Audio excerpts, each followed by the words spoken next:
That's hilarious. Big Mike. Big Mike. Yo, a few years back, when they had the Second Reason rally, that's when I first met Mike. I'm walking down. Well, I met him in person. I knew him already from online. I'm walking down. I got a bunch of people. Yeah, it's Tombstone. Hey, how you doing? How you doing? How you doing? How you doing? I get down there. I hear somebody go, Tombstone? I look, thinking this is another person. And I recognize the face from the profile pictures, right? I was like, oh, it's Mike. This motherfucker stood up. And then you looked up. Yo, I'm not, What up, used to always looking up. What up, McKenna? I'm not used to always looking up. You know what I'm saying? I was like, oh shit, what's up, Mike? Because you couldn't tell from the profile picture. I say that to say I say all that to say Mike a big motherfucker, yo. Mike is a big motherfucker. What up, Random? What up, Random? He is, bro. Stood up, look up. You know what I'm saying? Oh my goodness. Oh, you know what? Yeah, I need to get something real quick. Copy. And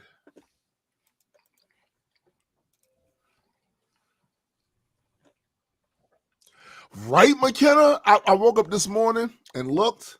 Oh, we gonna talk about it. Yeah, we gonna talk about it. The title of the show. Kick, start.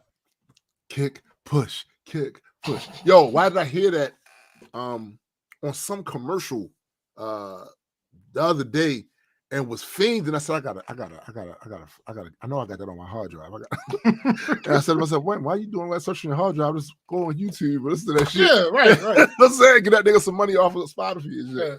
Yes. Get crazy, yo. Shit is crazy. 29 days to go. All right. How come this? Oh, he's 7+. The fuck? What happened? Mike said, I met him at work, a new hire. I've dubbed him Agent Smith. His last name is Smith, and bruh, I looked up. Whoa. Yo, let me tell you something. 7 feet plus. Let me tell you something. If Mike looking up, this dude is the sky. He must be the sky itself. if Mike looking up, nah, yo.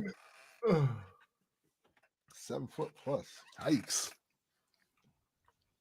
What up, Cosmic? What up? That shit crazy. Less than a damn day. It is 100% crazy. Oh, shoot. Nah, I better keep you right there. I'll move you right here. Oh, shit. Let's do that. Oh, no, I can do this. All right.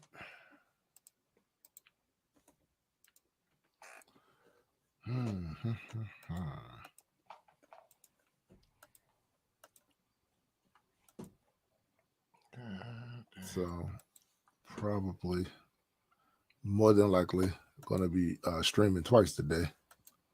This and then later on after this.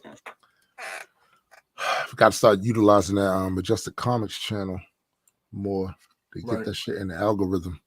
You know what I'm saying? It's one thing to be able to. What up, Christy? It's one thing to be able to get proper SEOs and all that shit. But if you ain't uploading shit, I mean, that shit don't really matter. You know what I'm saying? Yo, I'm so far ahead. Like months ago, I created a little video series that I haven't uploaded yet because it was supposed to be specifically to upload during the campaign once a week. Bam, bam, bam. So I got them sitting in the tuck. So it'll be streaming and it'll be that series and whatever else that we decided to throw up in there. but got to keep that channel updated.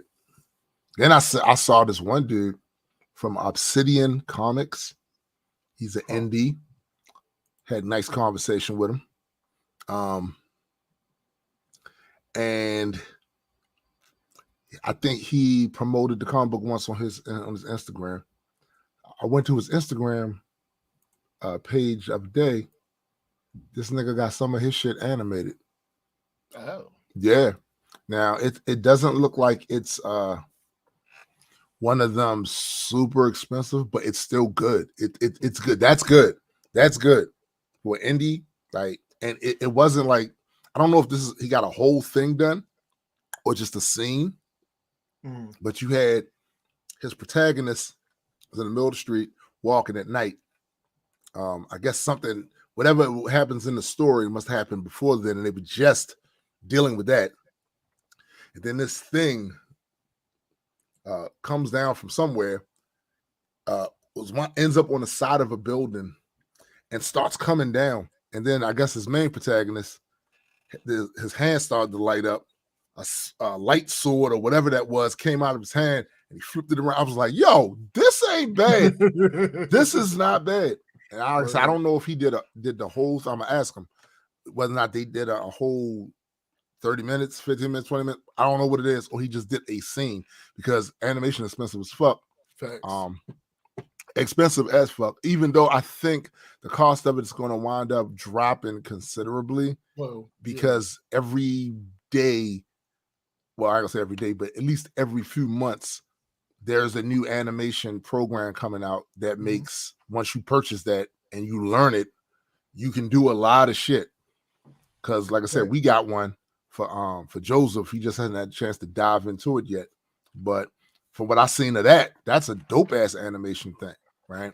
So, you know, I'm sure the price will start going down. People will buy those programs and then set up their little companies, right? And then undercut what those other animation houses, a lot of those are overseas too.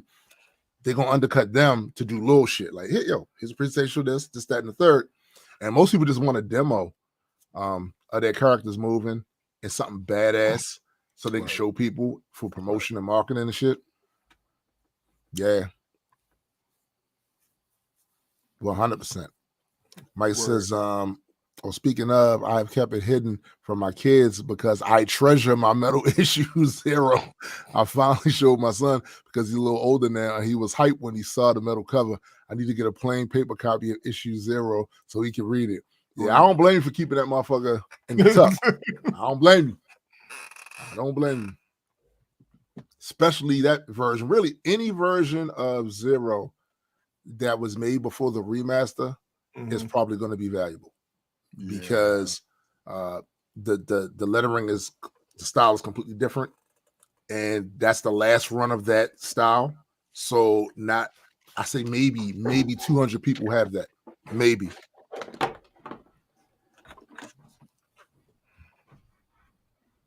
In less than 24 hours, Cosmic.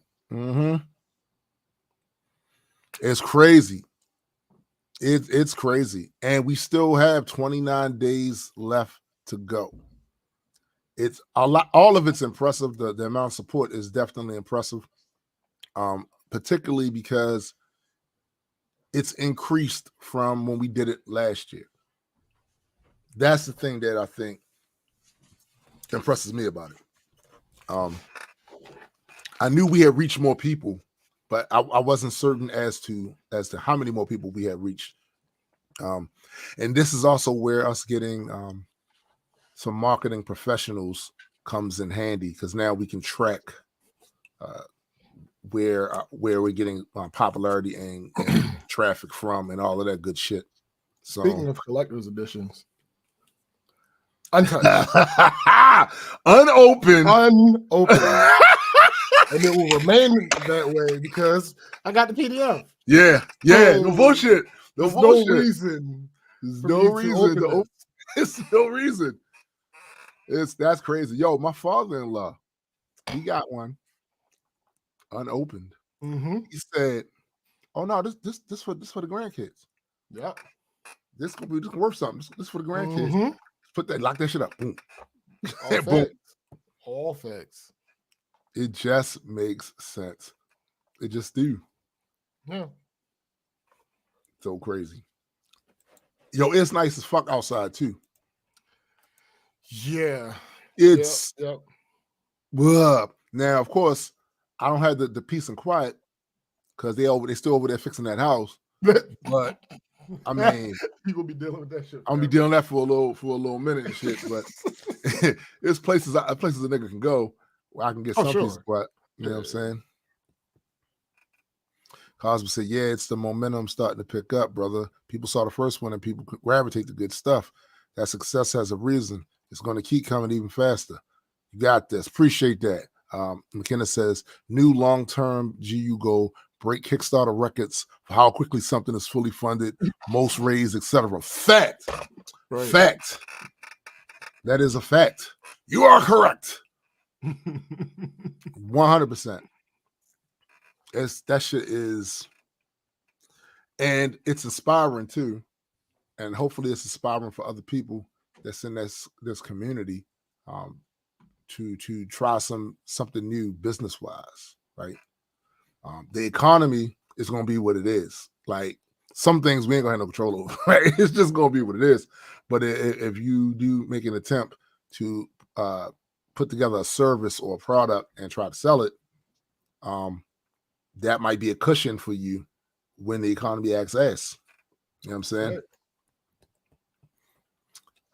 It's only 92 degrees there, 81% indoor humidity. Only 92. Only. A brisk 92 what up, sis? degrees. What up, sis? A brisk 92 degrees. Oh, shit. So only extremely humid, not dangerously humid yet. Yo, that's crazy. That's crazy. How relative all that is crazy. Thanks. That shit's nuts. Well, while I'm remembering, and we're still at the beginning of the show, I might as well do the intro now. Yes. That's Tombstone the Dead Man. Me.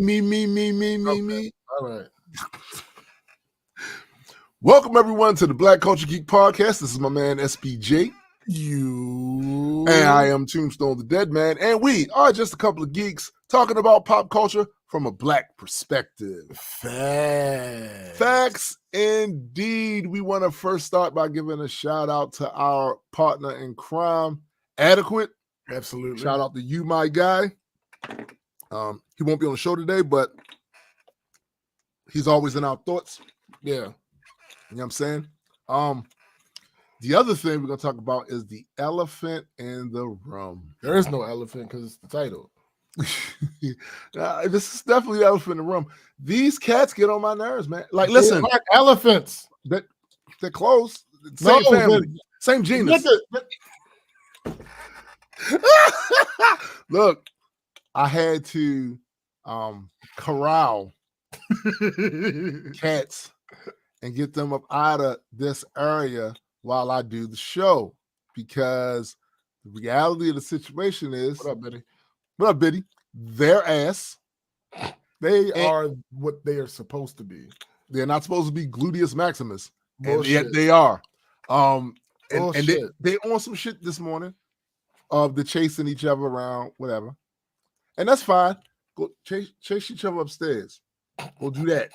You know what I'm saying? Because all that.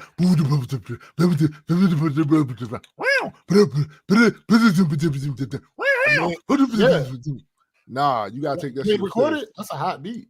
Nah. I was definitely hot under the collar. Sure, frisky.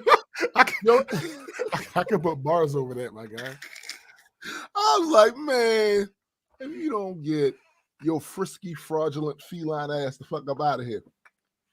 So they're upstairs, and I'm sure there's at least two of them that's complaining by the door, but I can't really hear them because I got these headphones on. So all is right with the world. Now, as for the other small news. Okay. How about them O's? No. Yo, I mean, really though. Yo, That's the funny thing is. I mean, right now, it's they are kind kind of cooking. You know what I mean? Nah, bro. Right now we currently stand on the Majestic Comics Kickstarter at $3,093 of a pledged goal of $2,000, and we did that in under a day. In under a day. Now, to contrast that, last year when we did the Kickstarter, it took us about a week, maybe a week and a half to make the goal, and then there was a lull, and then we shot up like towards the last week, 2 weeks, whatever, of the campaign. The fact that we made our goal and over our goal and smashed one of the stretch goals in under a day shows marked improvement. It shows more awareness and anticipation of the product, and that's a big deal. No, it's not Brandon Sanderson's yet. $40 million in it. And like he actually did 20 million the first week, and then 40, he wound up getting 40 million over the course of those next days in the campaign. No, it's not that yet, but for us, this is amazing, and it shows what we can do, and also like we managed to expand the company's people knowing who the company was and what the book was without any professional marketing. Right. So going forward, we will have professional marketing. I wonder what will happen. Thanks. You know what I'm saying? Like it's crazy. It's completely crazy. Completely crazy. And you know, my wife said before, because you know, I my head will get stuck in the weeds about certain shit. Like I'll look at other Kickstarters that's in our lane, or I'll go in there and see the Discover tab to see which ones are the hot ones, the ones that's fully funded, and they have them on the list and all that. And I'll go in there to see if our name's on the list. Like, yo, and I'll go there and I'll see people who they've had their campaign up for maybe 5 days. And at $14,000, $20,000, this, that, and the third, right, of their goal. And I'd be like, damn, I wish that was us. But I had to stop doing that because everybody's growth is not going to be a one-to-one. You got to look at what your growth was. And from what we did last time to now, nah, and it's not over. We still got 29 more days. There's a whole month left. You know? So shout out to the community. The entirety of a Kickstarter campaign left. Facts. And we're already funded. Then some. You know what I'm saying? Like it's amazing. Shout out to the community. Shout out to all the majestic ones. Shout out to the Majestic 100. We appreciate that shit. We definitely did. Definitely did. I was laughing too the other day because Joseph said, even his grandmother shared the link. Crazy. He said I only did a few shares and it all happened. And it all happened so fast. Biddy's always good about sharing. Yeah, he's always good about sharing. You know, it just sharing is caring. Sharing is caring. And here's the thing: the times when it was going on, it was happening. When I first looked, we had like three pledges. I'm like, oh, that's cool. All right. And then I went and did some other shit, and I came back, and it was more. Okay, cool. All right, point of order. That's how that. No, it's actually not. I've seen people. Where it doesn't. No. Don't misunderstand what I'm saying. I'm not saying that success is inevitable. Right.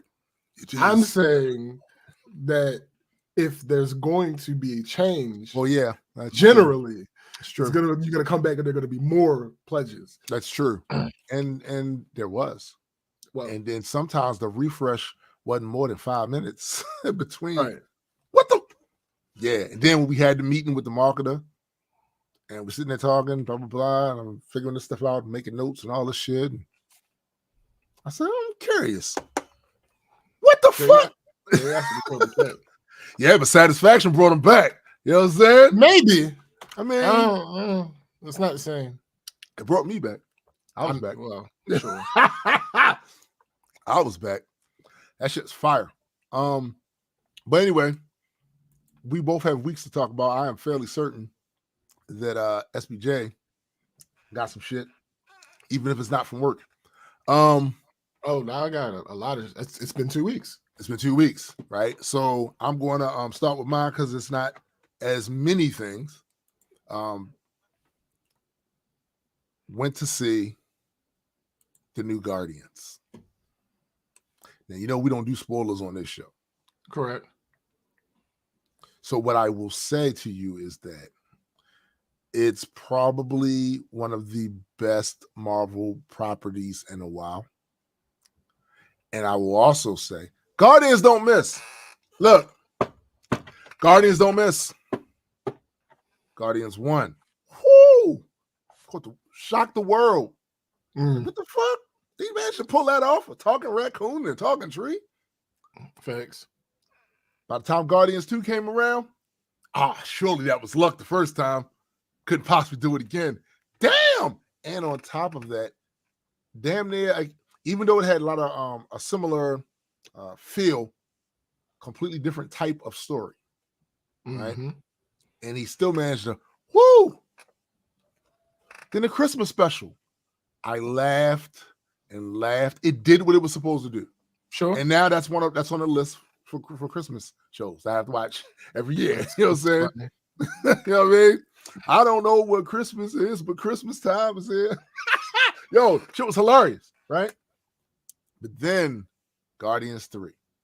This is usually where the curse starts, right? Sometimes the curse starts, it begins in the second, but since they managed to handle that, it's been a lot of time since the second one. A lot of things have changed at Marvel Studios as far as schedule of release because of pandemics and shit like that. It was smart for them to do a Christmas special that had the Guardians in it because it's almost a refresher for people, right? Sure. But sure, how are they going to close out this? Did they shoot their wad early with the Christmas show? I gotta tell you, the quality is still right up there. It's still right up there with the rest of them. There are moments that got you going, oh, remember in Guardians 2 when Yondu died? And you sitting in the theater going, no! You got those moments. You got those moments. Quite a few of those moments, right? Not specifically because people died, but just certain shit that tug at the heartstrings, like, oh. Then you got moments you're absolutely fucking cheering out of your seats. Just crazy. Just crazy. Are there things about it that I wish could have been done a little better? Of course, there's things about every movie I wish could have been done a little better, right? Sure. But none of that detracts from what they managed to do. James Gunn went out with a bang. Damn, James Gunn went out with a bang. Okay, no. I'm just saying. You know what I mean? He really did though. Like, yes, he's over there at DC now, and I'll say this: if he can do with DC what he did with Guardians, then we got a new player on the board. And I, for one, I'm a comic book fan. So I think that depends on two things. What's the one? The first one. Warner Brothers Discovery's interference. That's one. Second. If the pieces of shit fans are actually effectual, because we've seen that in the MCU and they literally have had no effect. None. So if they happen to be effectual, it might be tough. It might be tough for them to get over that hump. Yeah. Yeah. You know, it's crazy how it works because So a lot of the issues with DC have frustrated a bunch of fans who are die in the wool, die in the wool in DC comic books fans. They love the characters, they love the animation, all that. Now, I will be the first to tell you that I lean Majestic. I mean, okay. No, nigga, no. Listen, outside of Majestic, I lean Marvel. That's literally the first comic books, superhero comic books that I was reading was Marvel. So I lean towards Marvel. That doesn't mean I dislike DC. I fucking love DC. Right. I love the animation. I've read a bunch of their comic books over the years, and some of the early books, in my experience being a comic book reader, were DC books as well. It just happened a little bit after Marvel, right? So I have those connections to that reality and that group of multiverses as well. I want to see both of them do well. But there are motherfuckers out here who really don't. They don't. DC has disappointed them so bad, so many times, that they really don't. They've closed their mind to whether or not DC can do some good shit. Yeah. They closed their mind to it. And like SBJ said, it's really going to depend on how many people did DC convert into that. Because let me tell you something. Also, the people that for some reason came out of nowhere and want the Snyderverse. Yo, that's weird. So mad about James Gunn being in control now. It's weird. Yeah, because he's a Marvel guy. And I'm like, no, he's a director, motherfucker. See, and this is why I can only be one type of company, man. That's the company I own. Right? Because these writers and artists, they go back and forth. They go back and forth to each different companies. Number one, that's debatable, but I'll say it on here. The number one most influential imprint to what Marvel is today is the Ultimate Run. Yes. Brian Michael Bendis. Guess who else he wrote for? Also wrote for DC. Yo, they go Jack Kirby gave us the original Asgardian look and all of that with Asgard and all that. He also gave us the New Gods over in DC. These writers and artists go back and forth. Facts. Back and forth. Because they need money. They need money and they work for hires. Facts. Most of them are work for hires. Yeah. They get a contract to do a certain amount of books. And then once that contract expires, they got nothing else for them to do. They go search around for another company to see if they got some work for them, or they try to do some shit themselves. You see that a lot on Kickstarter too. You see a lot of these writers, and they do pretty good because they got names. Yeah, right? You know what I'm saying? They do really good right there, right? So, and that's a good thing about Kickstarter too, because it used to be a time when there was no such thing for those writers and artists to make money in between contracts with things, but now they can literally do some shit like this and get paid. You know what I'm saying? But I say all that to say a lot of the DC fans will wonder why Marvel gets to do certain things and gets a certain leeway. First of all, I would argue with you, Marvel gets as much criticism as DC, just not about the same things. Right. Just not about the same things. Secondly, you want to know the reason why, if there is a cushion from Marvel movies, more so than a tolerance for DC's fuck ups? What I would suggest you do is go on to YouTube and pull up videos of reactions to Endgame. Sure. Go pull it up. Globally. Certain amount of cash that they've built up from the years of good releases. That's it, bro. That's literally, you cannot honestly expect people to turn off an expectation that has been rightfully warranted. Right. Like they literally have done stuff that made us cheer. That made us go, yo, this is crazy. I'm telling you, go look at reactions to Infinity War. Go look at reactions to Endgame. You can look at reactions with other stuff too. I'm talking these specific things right here. When you can make our audience do this, they're going to give you a break. Yeah. But when you make an audience do this, And they have to do that too many times. You know how your mom used to say, "Don't do your face like that; it'll get stuck that way." That's funny. Yes. Yes. Yo, a lot of these people, their faces are stuck this way when they come. When you say DC, they go. That's because of what Warner Brothers did. That's not because the DC characters are shitty. Correct. A lot of them are not. Some of them are iconic characters. This is because of what Warner Brothers did. They got to own that. It ain't Marvel's fault that DC didn't figure it out. And they did. Facts. It's not their fault. So you can't be mad at Marvel. Top 3, 2 of them are DC characters. Facts. Facts, bro. Like that's not Marvel's fault. Yeah. Like, you can't and they're not even written particularly well. Not written well at all. But they are iconic. They are iconic now. Yeah. It's not Marvel's fault that they won. Like it's not their fault. It's just that they occupied a certain space and time. People have very shortened memories about certain shit.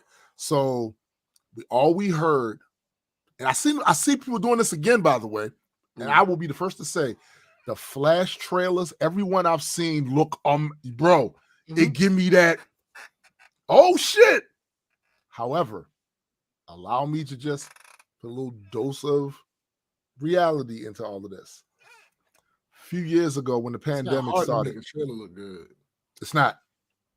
But a few years ago, when the pandemic first started kicking off, and they stopped doing the comic book conventions and all of that, during the summer that first year, DC did a digital convention. And it killed. All their previews for games, previews for movies, previews for TV shows. It looked amazing. I watched it because I'm a comic book geek. I watched it. It was fire, and it came on a Saturday. So right after the show, I'm watching that. What did I start seeing pop up on Twitter? MCU is over. Hashtag MCU is over. I remember at the time going, y'all desperate. Yes, the MCU was quiet because they had to reconfigure some things. They had to shuffle some stuff around because they had a lot going on before this pandemic. They had a lot going on, and it was scheduled a certain type of way. You know why they had a lot going on? Because they were successful. They were successful. And now this is going to hurt and active. This is going to hurt the successful and active when everything shut down more than the inactive and unsuccessful. Thanks. All right. But the perception was MCU is over. Hashtag MCU is over. We saw it. I mean, I think we talked about that foolishness on the show. Yeah. I mean, since those hashtags started, I mean, only the entire creative staff of the DC Comics universe that existed then has been fired. Fucking fired. and a few corporate people have gotten the fuck about it. Now, months after MCU is over, we got WandaVision. And while there were misgivings about the first 2 episodes, which they told us it was going to be like that in the beginning, by the way, once it started to really, it captured once again the imagination of the population. What up, free thinker? It captured the imagination of the population again, so much so that a song, what's up, Lost AI? That a song, a little blurb of a song from off of one of the episodes wound up actually charting on Spotify and Billboard, I believe. This is mere months after hashtag MCU is over. So what I would caution people is I'm with you and that I hope this is it. This the one. But I got to say it's a little bittersweet because of who Flash is. The dumbest shit I've ever seen. Probably in my life. I didn't imagine that some shit this stupid could come out on a professional publication. I know what you're talking about. this movie is so good. It's gonna make people forget about all the stuff. Why would you say that? Why would you say Why that? would you say that? That doesn't what? Why would you say that? Now listen, real shit. It's a lot of things that could have sabotaged, I believe, DC even more than what they did previously. Saying shit like this is one of them. Also, the fact that we found out that one of the plans that Snyder had, maybe in the conceptual at least beginning of that, was to make everything Kryptonian. Yeah. Now, this is my thing. So you got a group of people, most people think that's a horrible idea. There's a group of people that do think that, no, that would have been good. I'm going to tell you all the reasons why it wouldn't have been. One of the things that would make the DC universe suffer from is small universe syndrome. Yo, here's the thing, though.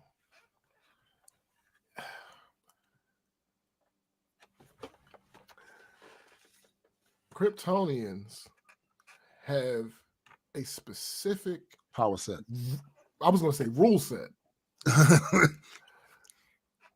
So we just going to bring kryptonite to the party and the movie's over. Yeah. Like yeah. with a archetype that has such specific weaknesses. Yeah. Why would you want to expand that? Because you would have to fuck with the backstory in order to make it work. Like they would. Why make more work for yourself? They would. And the other thing about that too is, so you now have to add certain components. And I'm not one of those people that think you can't add certain things. Correct. But some things that are such a departure from what the core of what this thing is from your IP, it's going to look really weird, and it looks like a stretch.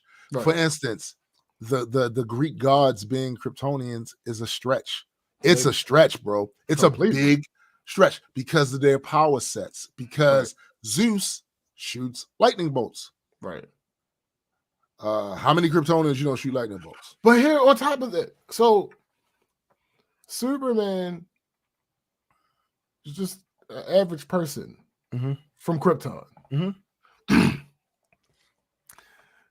So wouldn't it stand to reason that he would have absolutely zero chance against someone who from there is considered a god and who, by the way, had lived on Earth under that yellow sun for eons? Right. Like, yeah, it just doesn't make. Zack Snyder should never have been in charge. No, he shouldn't have been. I do have a fan kind of casting, if you will. I really wonder what would have happened if after Iron Man 2, somebody at DC was like, you know what we're going to do? Let's give Christopher Nolan $1 billion and have him build out our universe that he started with The Dark Knight. Yeah. I wonder. Because here's the thing. He was clearly like, I don't believe he had any plans to keep going, but he was clearly doing things that were making the universe of at least Batman bigger and plausible. Yeah, because that's one of the other things I heard that was people were trying to say Snyder was trying to do. I still submit to you saying plausible in a comic book movie is a little weird. Yeah. And also the fact that if we want to talk about plausible, Superman is roughly 6'2". Yeah. He weighs about 220 pounds according to his stats. He only has a certain space of level of skin surface. Yeah. There's no way his body could have absorbed that amount of solar radiation to be able to pull off the shit he pulls off. Fair. So we got to throw plausible out. We got to throw that out. Throw it out. But if anybody did a good job of it, it was Christopher Nolan. It was Christopher Nolan. Yeah. He made it plausible. He made it seem like, yo, this type of Batman could actually exist in the real world. And one of the ways that he did that was through Lucius Fox. Yes. Because the things that may have sounded more fantastical that Batman might use, there was always a comp to something real world. Right. So I really want. Yo, that's a really good. If they'd have paid Christopher, here's $1 billion, work our universe out in the cinema. Bruh. That would have been crazy. Bruh. That might have been. We'll never know now. What? Right. But that might have been crazy. We might be over here talking about the DCU, boy. Right. Because we was talking about his Batman. Mm-hmm. Yeah, it's a good point. So yeah, that's basically all for me. We might spin the block on some of that a little later on. We definitely going to do a review once SBJ sees it, and we feel like a lot of other people have seen it. I really want him to see it. I really want him to see. I'm absolutely going. You know what I'm saying? But anyway, that was my week. What was your week like, sir? Ugh. All right. Shit. So get the work out the way.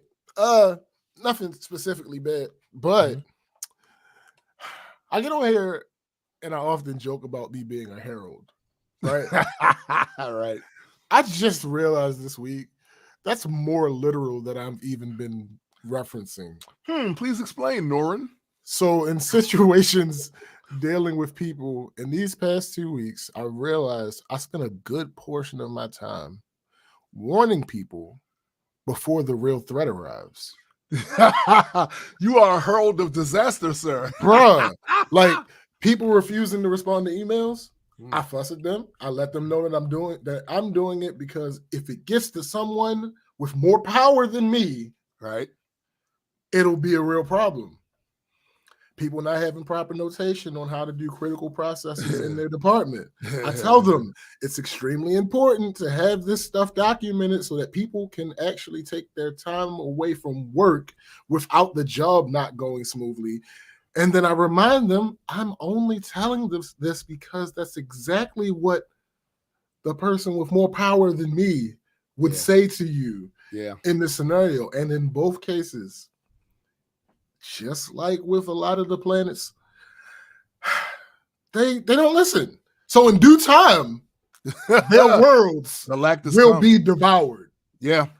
I mean, it is what you tried. I know you got on your little silver surfboard, bruh, and you went from department to department. Hey, listen, it was like, look, the world bad times are coming.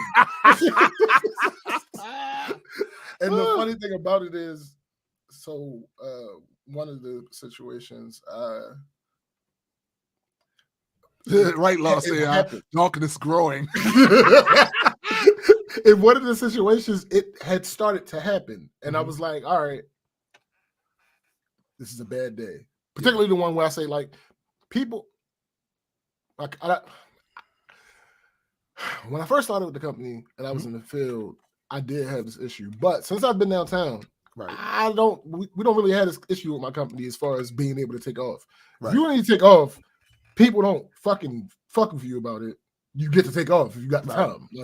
So my thing to this particular manager downtown was, what happened was their second in charge was off for a day.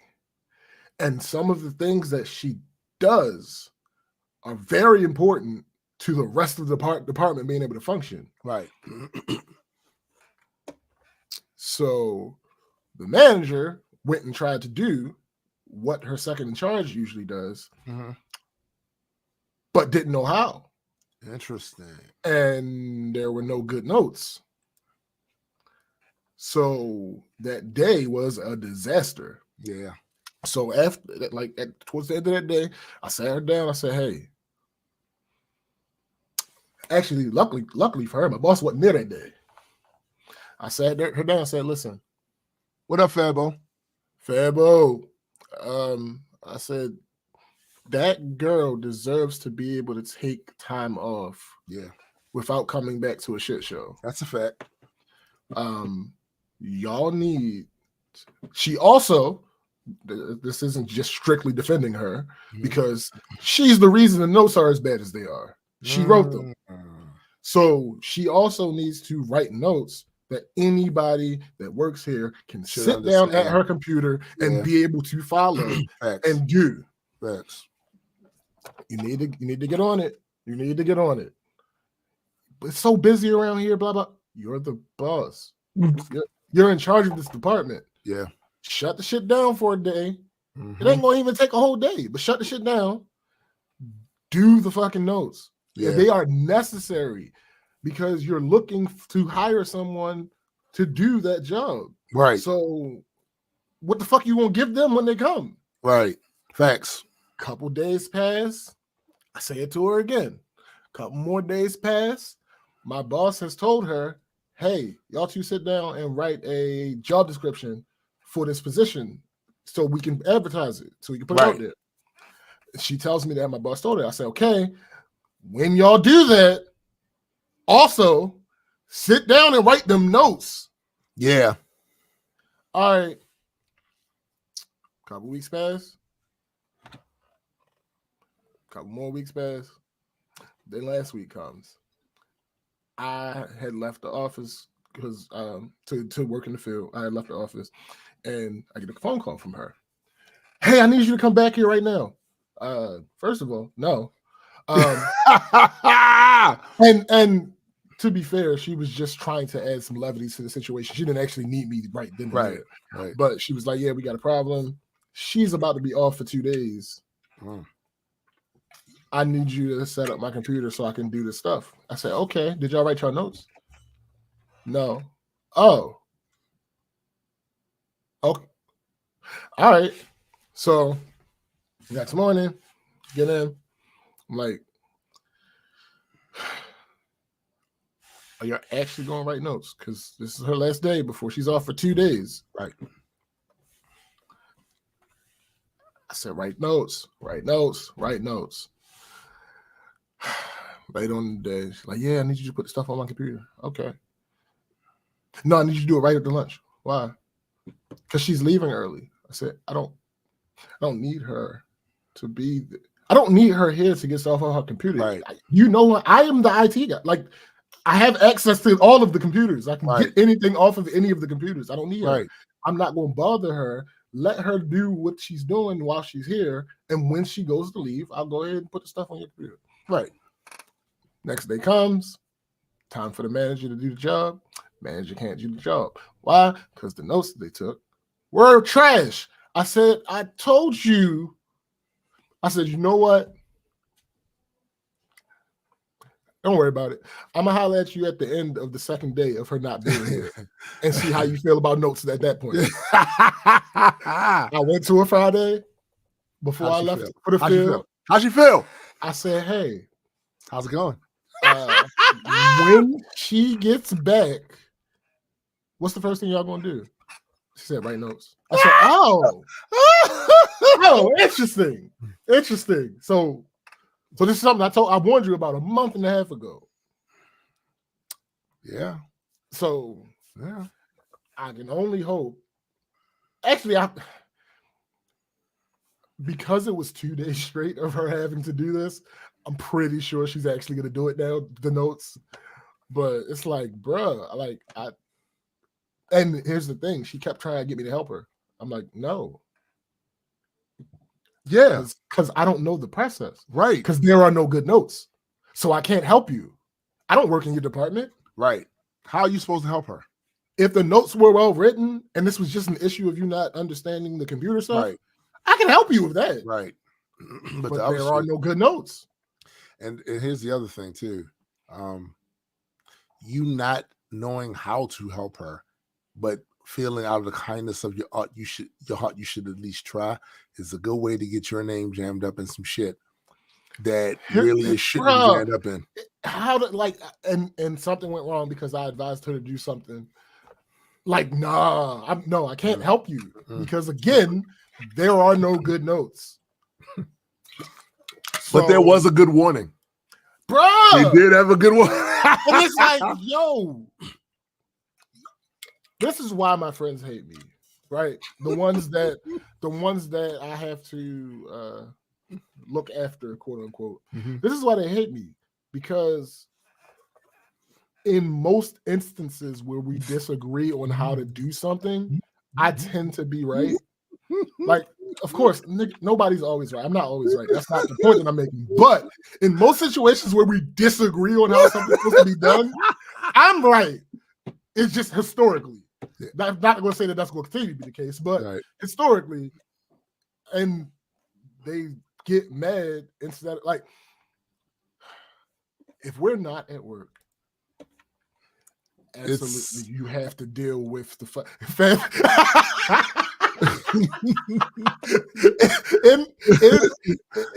if we're not at work, if we're not at work, you're absolutely gonna have to deal with the "I told you so." 1,000%. Bro, I gotta have you were belligerent. Yo, see, here's the thing about the "I told you so"s that people don't seem to understand why this is proper compensation. Nigga is not listening to me.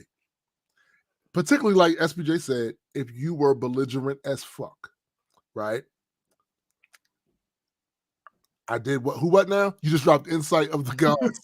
When you said in life there was no good notes, but there was good notes. You said like the reason why the "I told you so's" have to happen. They have to happen is because it is compensation for you trying to tell me when I was trying to help you, bro. Listen, it's not going to work the way you think. Blah blah blah, and this is the reasons why I expended a lot of energy and time. Because you are my friend. This don't got shit to do with me. I don't really, this doesn't benefit. I don't have to figure this problem out. And yet I did it for you because I love you, because you're my friend, and I don't want to see harm come to you. So when you not only shoo me away, but then are arrogant in your ignorance. When that boomerang comes back and smacks you in the face, I need mine. I want all mine right here on the table, every dime, because you're going to get the "I told you so." It's going to happen. It's got to happen. And here's the other thing, right? Very much that. But also, again, just because I'm well, quote unquote, researched, and I happen to know what I'm talking about, the things that I talk about, I happen to know about. I don't. Wildin'. Here's the thing. You wouldn't be that close of a friend to me if I didn't have faith in you. So for you to argue with me so vehemently, there is a bit of doubt. Like, okay, maybe I am wrong. Right. That's true. That "I told you so" is my validation. That's true. That's true. Oh, I was right. Again? You mean? Oh, okay. So I said the right thing that should have happened. The thing I told you would happen if you didn't do this, or if you did this. That's what happened? Oh, okay. Interesting. Right. Who would have thought? Oh, yeah, that's right. Me. I told your ass. I told your ass this will happen this way. So, like, and then I walk around for the next 48 hours with "I told you so" on my head, like literally a piece of paper, right? And it's obnoxious. It's obnoxious. It's literally covering most of my glasses. Bruh. And I have to do it. I got to deal with it now. You got to deal with it now. And the thing is, again, that's outside of work. At work, I'm not going to do all that. Of course. Because we're at work. Now, at lunch, I did give her a couple jabs. I ain't going to hold you because it's lunchtime. I gave her a couple jabs like, hey, so, if you hadn't procrastinated on these notes, you wouldn't be in a position. We wouldn't be here now. Excuse me, you wouldn't be. I'm straight. I'm good. I'm Gucci. I'm good. I'm having a great day. How is your? Oh, that's right. I know how your day is. No. You didn't listen to me, and that's why your day is what your day is. Right. Got you. Right. Understood. So this is my end zone dance. Y'all don't understand. It has to happen. Absolutely. Like they banned that in the NFL. It's not banned in real life. I can Iggy shuffle. I can do all like y'all can spike the ball. I can do a cartwheel. I can do the Cabbage Patch. Like, yo, I can do all of that. You know what I'm saying? It's not banned in real life. I still love you. Oh, absolutely. But you won't get these bars. Here's the thing. If I didn't, I wouldn't still be here trying to help you. Yeah. Also, but you still gonna get these bars. You still get these bars. Plus, even you getting these bars help you. You know why? Facts. Because a lot of times it's reward and penalty. Right. When you do some shit right, and we all acknowledge it and go, I'm saying it's my guy. Of course, my guy. Of course. You're going to get all those. But when I told you not to do something, your dumb ass went and did it anyway. Or I told you to do something, and your dumb ass decided not to do it. When it doesn't work out for you, I said it wasn't going to work out for you. Here's the penalty. Here's the thing. To anybody that might be listening to this for the first time, I ain't nobody. I'm a veritable dumbass. However, you came to me. Right. You had a problem that you presented to me. So you're not gonna listen? You're not gonna listen at the company that it's your choice, but just know I have choices too. Facts. One of them is to rub it in. When the shit goes tits up, I'm rubbing it in. Facts. All facts. But yeah, so she I think she came around at the end of the scenario. I think she wants to go ahead and do those notes now. Solid plan. Solid plan. It's crazy that nobody thought of that before. Hey, man, listen, I have to eat it when I was given some advice and I did not follow it. Shit went tits up. And the other person knows about it. Now, I will not hold you a lot of times, depending on how disastrous the outcome was of me not doing what I was suggested. I will keep it to myself because I don't want to hear the shit. Right? Oh, thanks. I don't hear the shit. But there are scenarios where you can't keep it to yourself because now the ship is filling full of water. Oh, quickly. And it's coming in quickly. And the rats have abandoned the ship. Right. Man. So at that point, you say to yourself, do I drown? Right. Or do I go back to the friends, the people that gave me the advice that I did take in the first place and ask for help, knowing they're going to help me because they love me, but I also gonna have to get them bars. Ass whipping that comes with get them bars. You know what I'm saying? All fixed. Without question. And here's the thing. So I don't. Damn, this is gonna sound terrible. I don't give it examples of me being on the opposite end of that much because it doesn't happen. Yeah, that sounds terrible. But a quick example of how like I got just caught up in being like completely wrong. So me and Marcus were talking about something, and I said the word. That's not what I meant to say, but the words that came out of my mouth were April. His response, this was like this week. His response was, it's May. And I said to him, loud and proud, nigga, I know how the months of the year work. and he was like, he was like, did you know? April's gone. And I was like, oh shit. Yeah. Yup. My bad. Did he spike the ball? Did he Iggy shuffle? He didn't. Probably only though because it was a quick exchange. It wasn't it wasn't some long extended back and forth. Right. You tried to beat him down. You looked at the Gregorian calendar. Right. You went back to the old Egyptian zodiac and said, listen, you went outside with one of them sundials and you calculated where the sun would be at this time of year. If it was April. And because of such a quick exchange, and as soon as I realized I fucked up, I was like, "Oh shit, damn, my bad." Right. Yeah.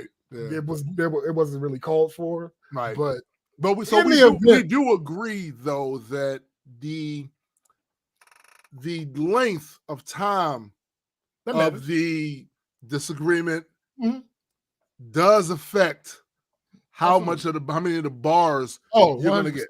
100%. Yeah, it's definitely that. It's definitely because if I'm on the opposite side of that type of quick exchange like that, mm-hmm. it might just be a look. Right. Yeah, it might just be a look. Right. I might even not use words to get my. It might be just an extended look, like. Yeah. Right. Nigga. Exactly. And then quickly, very quickly, like nigga, and then walk away and shit. What the fuck I do now? Hey, yo, hold up. Bad boy say, yeah, we gotta talk, James. I got your smoke over you. Yo, I do know. All right, that's fine. I'll call you after the show. Oh shit, right, that's hilarious. Moving on. So Stu mentioned last week. I have a new single coming out. You have what? A new single.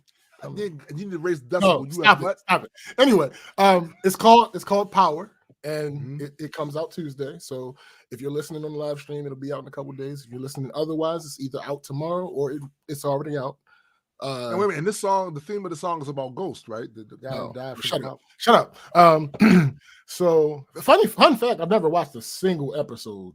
I've never watched a whole episode either. I may have watched a few scenes. I've never watched a single scene. That's crazy. Yeah, I don't know. But anyway, so Tim also mentioned that I've been going about the rollout differently. Roll out. I mean, that's not okay. So I was working on some more promotional content for it, week before last. I think it was Friday. I was trying something new and recording the process of making the content with new things, new issues. That's right. So nothing too big to deal with, but it was just the fact of dealing with them. Before I finished with that, I ended up on the phone with Eddie. And then I ended up on the phone with Tim and Eddie. Right. And then after Tim got off the phone, Eddie called me right back. Mm-hmm. And then when I got off the phone with him, I realized that the particular piece of content that I was working on doesn't have a deadline. And it would actually probably be best if it comes out after the song releases. Right. So I stopped stressing it. I put that on pause. Mm-hmm. I ended up finishing a new song. Nice. This was the first time that I documented the process, like the whole process, pretty much. I figured I would add that element to the content. It was a super interesting experience, but I made the mistake of trying to do too many new things at once. Yeah, that'll get you every time, bro. We suffer from this disease. Bro. We really do. We really do. That ambition is like, it's a gift and a curse. It's a gift and a curse. Yep. Because even in this case, I ended up with a new song. That's not what I was trying necessarily to do. Right. That wasn't the focus of what I was trying to do. My goal was to pick from beats that I started recently, but not finished. Right. To pick one of them, finish the beat, use ChatGPT to give me ideas for a song topic, then write and record the song without actually writing it or typing it, and record it in FL instead of recording it in Studio One, and record myself doing the whole process. Yeah, he was doing a lot. He was doing a lot. Nigga, no. So I started with the ChatGPT part of it because I've been getting pretty good with my prompting. Prompt engineering. Oh, let me. I do have one thing to say about that too. Actually, me and Graydon talked about this the other day. So a couple days ago, early in the morning, Star Trek: The Next Generation was on. The particular episode is not important, but there was a scene in there where Data and Deanna Troi were trying to decipher a language. Now, the language, surprisingly, these aliens spoke English, but it was in they spoke in metaphor. They spoke in metaphor. So Drax would not have been able to understand a damn thing they said. Nothing goes over my head. I'm too quick. I would catch it. Right. So in the particular scene, they were using the ship's computer to figure out and cross-reference what these words meant to them. Because they would say stuff like Shaka when the walls fell. Now, if you don't know the myth or whatever the history they're citing, you have no idea who Shaka is or which walls fell, or you don't know what that means, right? Thanks. But in their language, it means it failed. Shaka when the walls fell. All right. The way Deanna and Data were getting the computer to work. This is prompt engineering. Oh, thanks. It's literally the same thing, except for without typing it, it was voice activated. They could speak to the thing. Yeah. And the other difference is the response time is quicker because I use the voice thing on my phone when I use Microsoft Bing. And it does that, but there is a delay. So you ask the question, it does this little thing, and then there's a delay, and then it talks back to you. Right. That's the only difference. Prompt engineering was introduced by Star Trek. Go ahead. Yo, just saying. Okay. Yes. That's fine. So like I said, I've been being pretty good at that recently.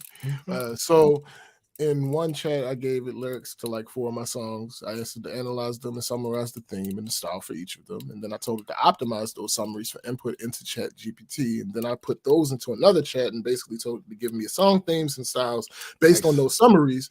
It came up with some really interesting ones that I'll likely get to at some point. That's actually a dope way to do that shit.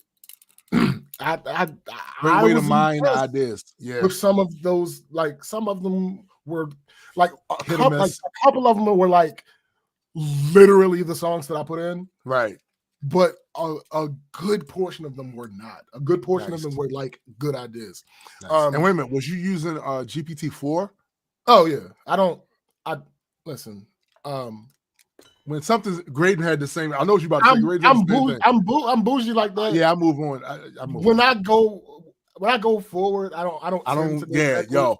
Graydon was saying the exact same shit the other day. He said the exact same shit. Like he was like he used it like once I got Super Nintendo, I didn't play my old Nintendo anymore because I got until it became nostalgia. Until it became nostalgia, right? Yeah. Right. Instead, like now, Lost Day. I said Gems by SBJ. Like literally, instead of because in the past. What I would imagine that I would do, because we didn't have the tools before GPT-4 came out, what I imagine I would do is when I ran out of something on, let's say the GPT 3.5 Turbo, if I ran out of tokens, I would just keep going using GPT 3.5. Right. I do not do that. When I run out of tokens on GPT-4, I start a new chat. Or when I hit the limit, I wait that 2 hours. Because the conciseness. It's not going to be as good. It's not like the conciseness of it. Like the only, 3.5 is faster as far as the output, but it's not giving you a better product. And it's not that 3.5 is bad. It's not. No, not at all. Not that it's bad. It's just it's not giving you a better product the vast majority of the times as far as its output. Now, this is the thing a lot of people don't understand to this day. And I guess I can't really blame them because it's still new. This is also shit is still new. It started in November. Yeah, you know what I'm saying? But it does depend on your input, your prompt. Because imagine a genius toddler. Yeah. It knows a lot of shit, right? But it doesn't have life experience. Yeah. It's missing certain things that you would have as an adult that helps to curate that knowledge and to be able to use it effectively. So yes, you could put in some very basic whatever and get a response. That's not going to be the best response you can get from it. Right. So just some advice. Step up your prompt engineering game. All right. Step it up. So then I went to pick one of my unfinished beats. But that derailed me because it ended up sending me down a rabbit hole of making descriptions for every single unfinished beat that was in that folder. Yeah, because you were so good. Now you became curious. This is why I don't do certain shit anymore, yo. Because I know me. I'm gonna go, ooh, like when we was using, remember when we put that magnificent master prompt in Chat GPT about like basically educating it about hip hop, like hip hop. Yeah, and then taking your song have to analyze. When we did that, I got obsessed with it. Now I got all these Chat GPT reviews. 4 out of 5, 4.5. Like, and I'm like, yo, this shit gets it. And when we did the test, when we took we put in a whack song that is universally as whack. It called it whack. So nah. So I went down that rabbit hole, and it just I got to a point where I finished the descriptions. Right. Once I started writing, well, here's the thing. Once I started writing the descriptions, and for most of the beats that were further along in the process of being complete, Right. FL started acting up. And I couldn't imagine what it was. I could not think of what it was. What was it doing? Well, I figured it out eventually. I thought the actual issue was plugin usage. So for anyone that sounded particularly terrible, I went ahead and tracked it out, right? Which took forever. Right. I found this beat that I was working on, and I resigned it to having to be a freestyle because of the particular sample that I used. Right. It was instantly noticeable. Like it had been a while since I worked on it, and as soon as I hit play, I was like, "Oh, yep." So I just thought of something crazy. There are times with Photoshop where there's something I'm trying to do, but I really don't know how to do it. Recently, I've been going to ChatGPT and say, "How do I do such?" And it gives me the easiest steps. Oh, okay. Right. You can do that with FL too. Probably. Yeah. No, absolutely. So shortly after that Fab called, when I got on the phone with him, I was done trying to fix all these goddamn FL issues. Right. So I didn't really have the energy to work on it anymore that night. Next day, I realized that I would just take the sample out for that particular beat because I like at that time I was just drawn to that beat. Right. So I realized what I decided to do, like I'm gonna just take the sample out and do a partial interpolation. And because it's a drum beat, that's legally I'm good copyright wise. Right. If it was like a melody or something, that's still don't work. Yeah, but since it was a drum beat, that's acceptable copyright wise. What I came up with worked. Then I wondered if there was a better way to record everything that I was recording, and the answer was yes and no. So the way that I was doing it, I was reshaping 3 sources, my camera and 2 monitors to fit into a 4K sized canvas in OBS. That left something deformed. So then I would have to, in post-production, stretch things out. And I didn't want to do that. So the new way that I found keeps everything in its proper dimension. The problem is, it's way more resource intensive. And that's when I found out what was wrong with FL. Once I got the recording set up the way I wanted, I went back to the same beat that I was just playing. And it was playing fine. I started playing it. It was playing fine. Then I hit record on OBS and FL went to shit. And I was like, okay, that's the real issue. All right, cool, bet. Like that was the real issue the whole time, was that recording my screens and my camera at the same time. That's what it did. Taking up resources that FL needed in order to work smoothly. That's it. So that's how I realized this new way of recording was heavier, because the beat was fine because I had tracked it out. The beat was fine until I started recording in this more intensive way, and then it started acting up. I'm like, all right, cool. Right. So what I did was I updated FL to the latest version because I realized I was still in the goddamn last beta for this version. Yeah. So I had never updated to the actual version. Wow. So I did that, and I tracked this beat out, and now it was like 2-3 times faster to track out because the update. Exactly. And I finished the beat. I had decided to cut the idea of writing as I record. That I wasn't about to try that for this. No. I've only done that once, and I don't remember what song I did it for because after, I can find out because I won't have that song written down. But anyway, so blah blah blah blah blah. I started the writing process, and since I had now finished the beat, there was way more processing on it, and now the issue was coming back up where FL was acting stupid. So okay, now I can't record. I'm not going to be able to record in FL if I'm going to record myself doing this. So I could have just put it back in that, but whatever. So I exported the beat, and I threw it in Studio One. The rest went the way that it goes, but it was a bitch getting to that point. Oh my God. But yeah, I finished that song. Another thing. Longhorn. Went to Longhorn with Chrissy because for some odd reason she had never been there. Interesting. She told me that most people she talked to were always surprised when she told them that she'd never been. She also said that over the years, a couple people she knows have talked about going with her, but it just never happened. And that blew my mind because what? Yeah. Because here's the thing. Don't get me wrong. Anybody listening, Longhorn isn't. Peace out.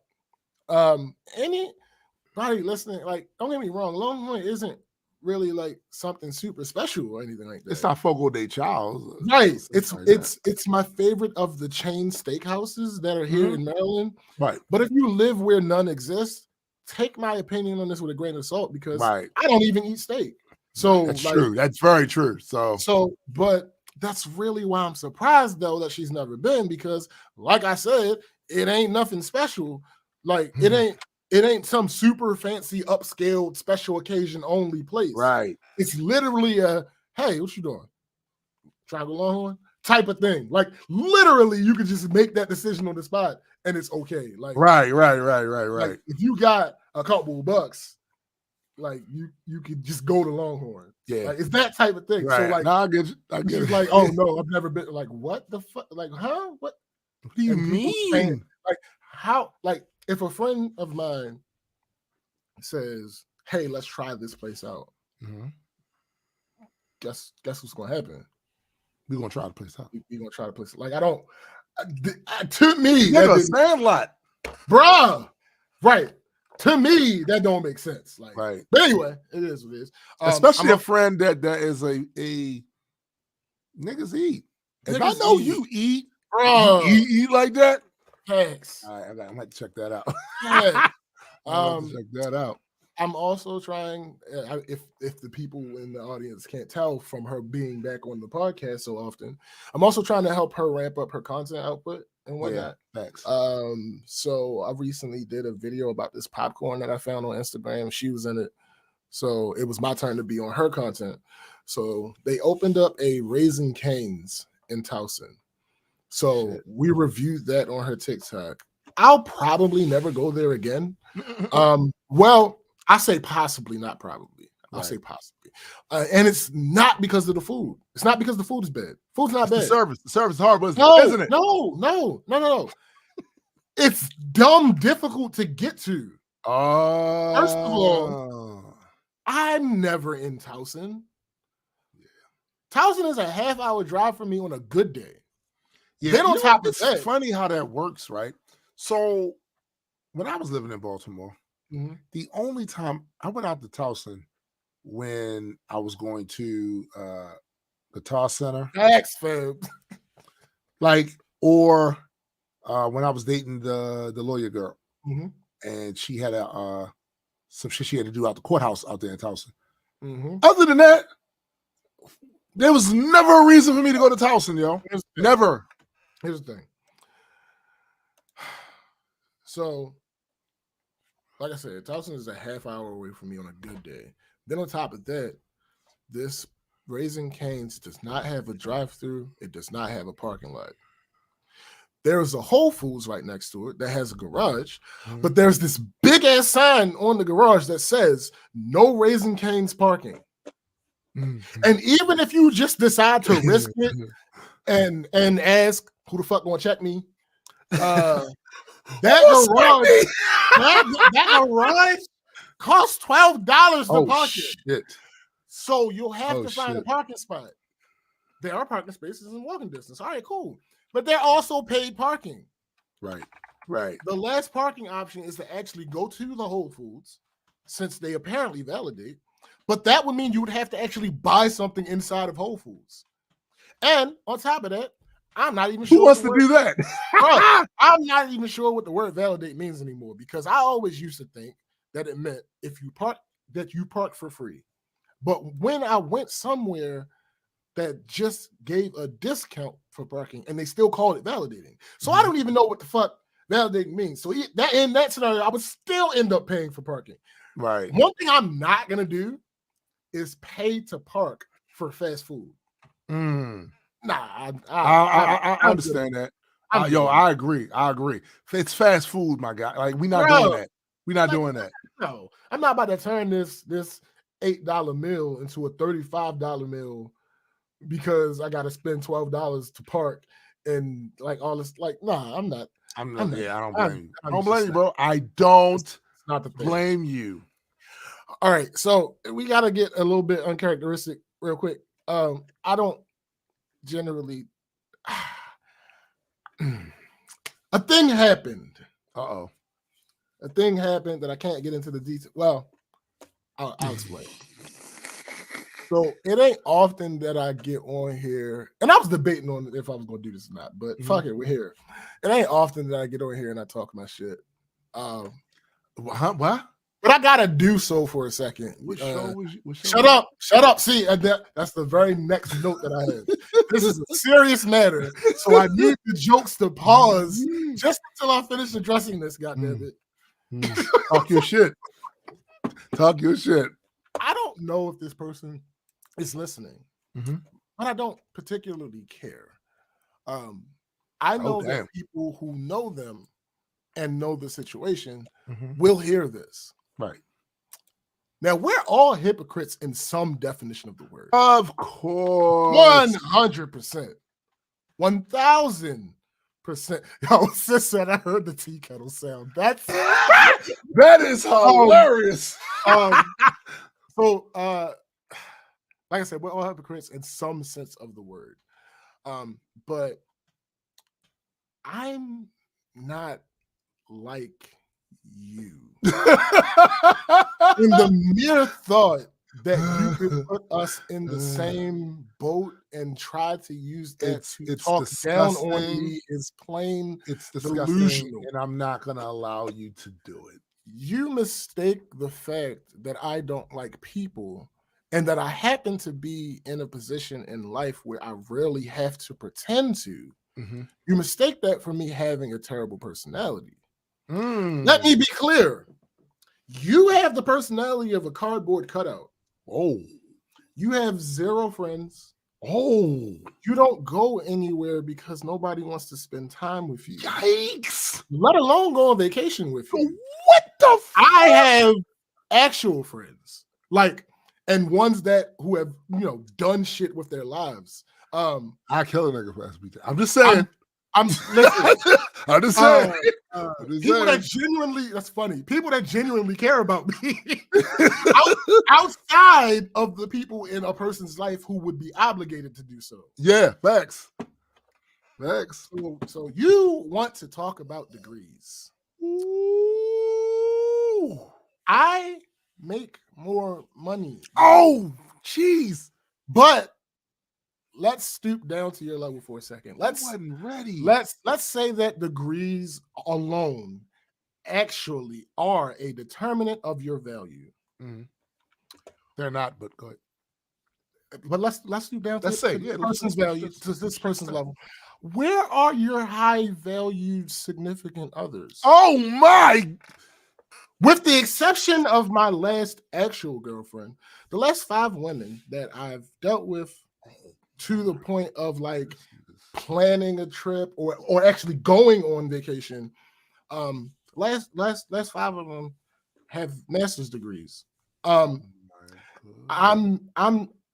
like I said, I'm not talking about a date or two. I'm talking about in position to start taking and planning actual vacations together. One I could call right now and probably be in a relationship by the end of the week if we were more compatible. Now, sorry to her if she's listening. This is not a shot at you at all.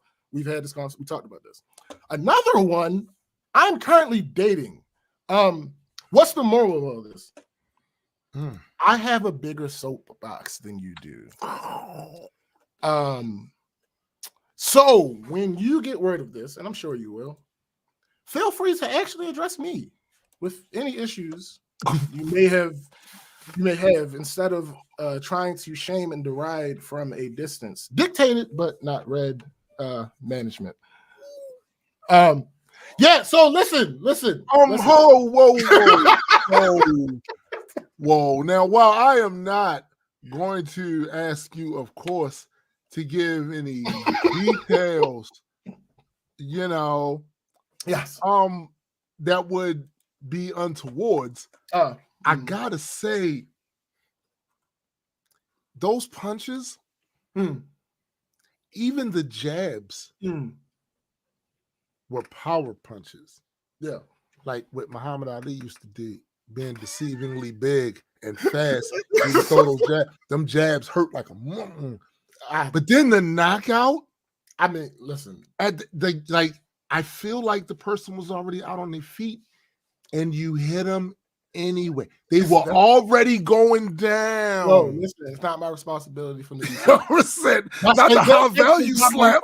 No, listen, no. Here's what's not going to happen. Like what's not going to happen? We get on here, we joke, we make jokes about being amazing people and all some dumb shit. Yeah. I don't fucking brag or gloat or make myself to be better than anybody or none of that shit. That's not in my character. But what you're not gonna do is what's that? Talk shit about me to somebody else. Number one, expecting them not to say anything to me. Right. But then also, like, I don't hear any of that from you. We're collectively too old for that. Bro, that is my thing. We're collectively too old for that. And it's tired. It's high school. Correct. And when someone has to stoop to dignify that, it's because you're attempting to slander character, create narratives. You're going to people that really give a fuck about me, talk about how horrible I am. I'm just I'm gonna give you the heads up for anybody. The people that care about me, the kid, if you try that, I will hear it. Yeah, something's gonna happen. There's gonna be a repercussion. It's like now, like I said, like you said, we old as fuck. Ain't no reason, but what's not good? This you're gonna hear this, and when you hear this, like I said, feel free to actually come to me and talk about this. Yeah. We can have a discussion. We can have that. We can have that. We can talk about that. Yeah, talk about how horrible I am. I love those type of conversations. You're clearly, a little on the miserable side. I genuinely want the best for you. Like I would appreciate it if you just come get the shit off your chest, and then maybe you feel better if you actually tell me. Yeah, maybe you'll feel better. So yeah. I mean, it's a whole thing because also just saying I don't know the person, whatever, but it's not a good idea to do that with everybody. There are I'm taking it outside the realm of whoever this person is. There are people who, if you go up to them and say some wild ass shit about me, put your hands up quick. Here's the funny thing about put your hands up quick. There's an example of that if this person wasn't I'm not talking about the same person now. Yes. There's an example of that where if this person wasn't who they were, that would have happened with Fed. This nigga he went to high school with, and I was super close with, just randomly one day started talking mad shit about me. And I don't know if he assumed that it wasn't gonna get right. I don't know what motherfuckers be thinking. And the craziest part about it is because of what our relationship had been in the past. Because the person I'm talking about here, we're associates. Yes. We ain't friends. Right. So I mean that's obvious. There's certain things that I take down and shit. Faf said we telling this story. Listen, so me and this nigga were super close. Same birthday, same exact birthday, born on the same exact day in 1987, December 21st. got really close at the end of high school, ended up going to college together. Mm-hmm. Like, same shit. We were roommates at college for what, like, close as shit. Right. I don't know what I may have did to offend this person. No idea. The only thing I could think of that I've ever done was I had an issue with his girlfriend, but I didn't like do anything crazy. Like I didn't disrespect her. Right. Fab said you didn't like his girl. Yeah, I didn't disrespect her or anything, but the way I feel, how you feel? And it's funny that Fab's on here. The way I feel is if my peoples is dealing with somebody and they good, yeah, fuck how I feel about that person. Yeah, I'm the same way. The thing about it though was we were still college age. Both of us were still 7. No, we were 18 at that point. Mm-hmm. You're still a kid. So right. So he was spending all the time he could with his girlfriend. That means I'm not going to be around. Right. Like, right. If there are some times when the three of us are together or us and other people are together or whatever, cool. But you spend all your time with her, I'm not going to be around you. That's a fact. So I will not be the third wheel. Yeah, right. And Fab said I didn't understand the disconnect. Nigga, I still don't understand the disconnect. So, matter of fact, let me see if I got these messages. Cause I got tired of it. Cause like Fab told me about it. And I'm like, he like, yo, what did you do to this nigga? I'm like, I didn't do nothing. For all I know, we just like faded. Yeah, that's all. It wasn't a fallout. No. It wasn't nothing like super stupid. It was just we faded out. Just drifted apart. Yeah, it happens a lot. Happens a lot. And it's not that you don't have affection for the person. You still see them as that. No, that's what. If I see him, I'm a dab him up and all that other shit. But our lives went in different directions. I'm over here with it. You over there with it. Cool. All right, let me see if I still got these messages. I probably don't. I ain't even gonna hold you because that nigga might have. It's funny. Cautionary tale. And first of all, let me just say I was in high school at the time. Mm-hmm. So forgive any excesses, right? And please excuse that with youthful ignorance and bravado. All of us used to go to school together in the morning. It's like about 10 of us, right? Mob niggas go to school. A lot of times, especially during a certain grade I was in, I was late a lot. I was just late. And a lot of times, most of these guys was loyal dudes. So they was like, well, all right, come on, we'll wait. They started getting late. Right, waiting for me. And I told them, like, yo, y'all don't have to wait for me. If I'm running late, keep it pushing. I'll be along eventually. So one of the times when more of them than not decided, yo, no, we're going to wait for them to come out, blah, blah, blah. We're going to walk up there together. There was a complaint by somebody in the crowd named Brandon. Because I happened to not. Yeah. Now, I haven't seen this dude in a bunch of years, but he complained because that particular time, I just didn't even go. And I told him, I said, yo, go ahead, yo. So he said, man, he always late, and this, that, and the third, and blah, blah, blah. And now he getting us late, blah, blah, blah. And this is a valid critique that he should have pushed towards them because I already told them, yo, y'all don't have to wait for me. No, you know what I'm saying? They decided to, out of childhood loyalty, whatever. No, wait for my man to come in. Instead, he pushed all that energy towards me, thinking the guys who were willing to be late for school for me would not say something. Yeah. Not a smart deal. So after school was over, they came, all of them came home. One of them tells me, hey, y'all, Brandon was talking wild, reckless to your ass.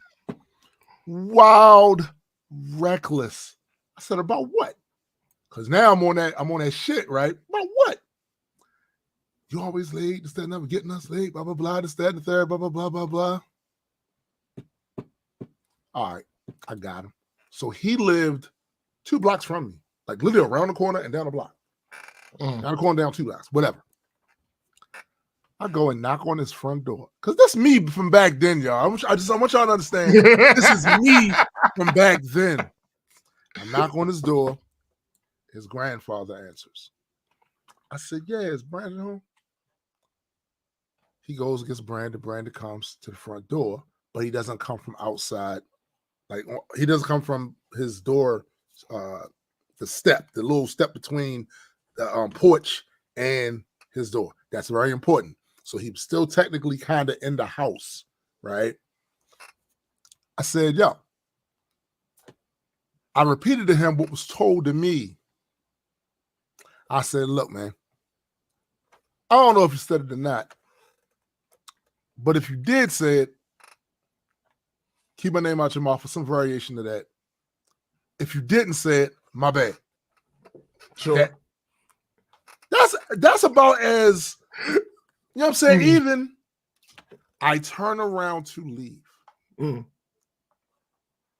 I hear a neighbor boy.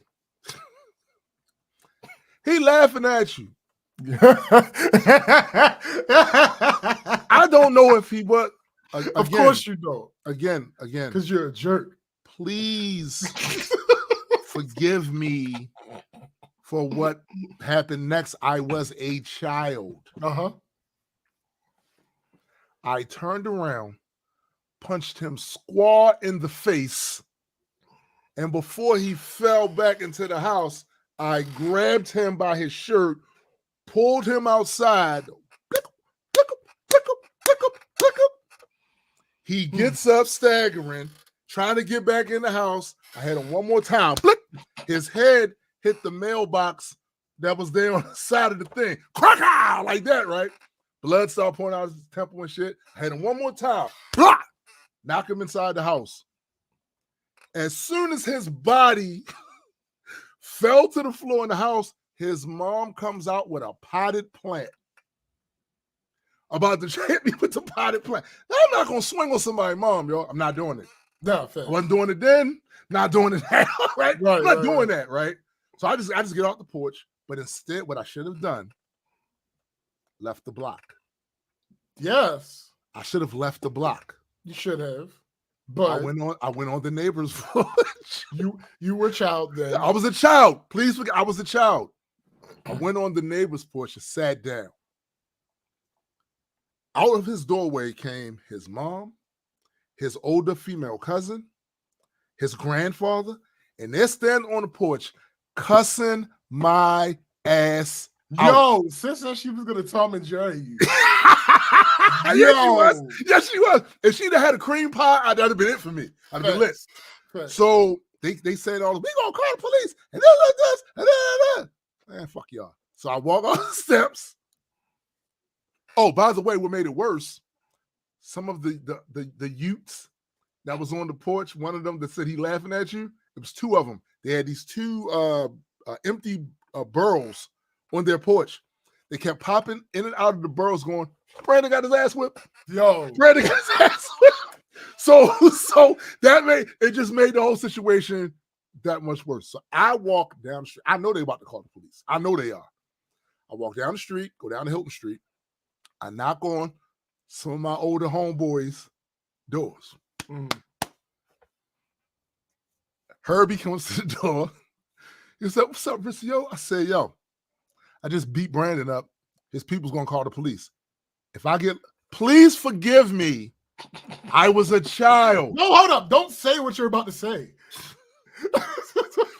No, nigga. I wasn't going to do that. No, not that. I just merely told him to beat him up every day you see him if I get locked up. He was like, oh, all right. Oh, all right. As soon as I get off his porch, a police car comes down the street, grab my ass, throws me in the car. He does not take me down to the district, Southwestern District, because back then you didn't first go to central booking. They took you to whatever the closest precinct was to your area. He did not take me down there. He took me around my house. Who was waiting for me there? Brandon's mother and Brandon and my mother. I get out of the car and I get dressed down like badly. Blood still coming down his temple. There's a part of me that was thinking at the time, you only did that so it looked as bad as possible. You could have took this boy to an emergency room. You could have patched him up. You could have y'all came all the way around the block with the blood still coming down his temple to make me look even worse, right? She did not press charges. Instead, there was an agreement. That's what good mamas do. She wasn't a good mama. Your mama. Oh yeah, that's true. Because it's other stuff about her. But anyway, the agreement was made that we stay away from each other.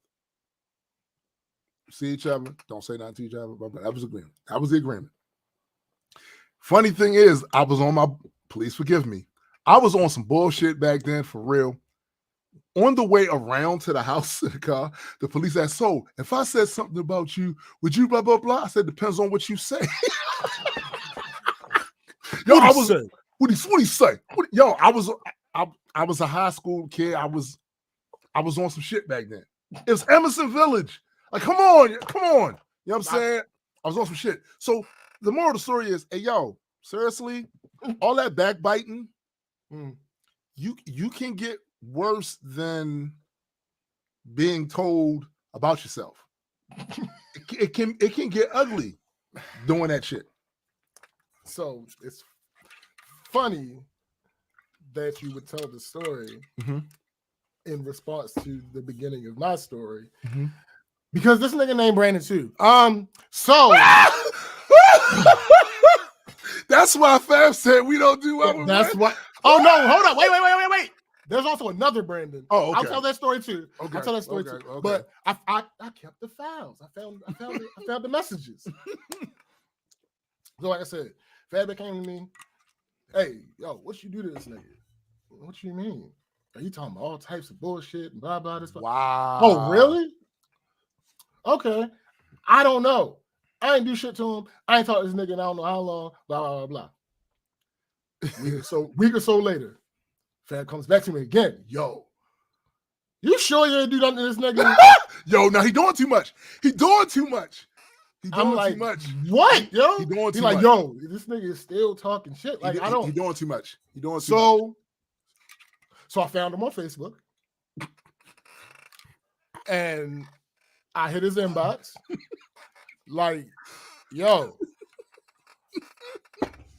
and he says, yo.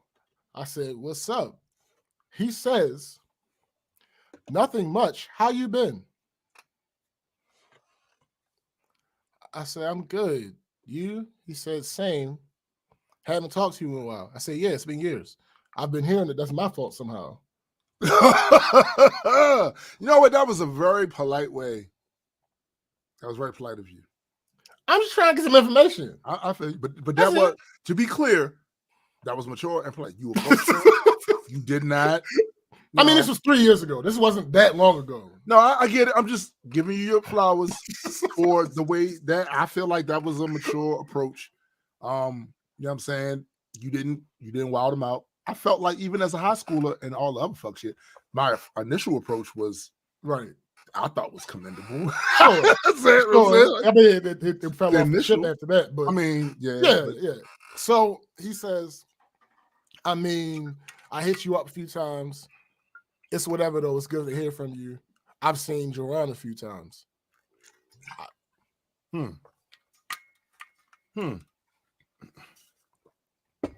So when we got to that part,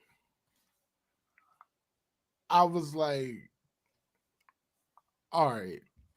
And then I hit Fab up like, yo, nothing. Yeah. No, and that none of that smoke. Is not it's not. None of that vitriol. Yeah.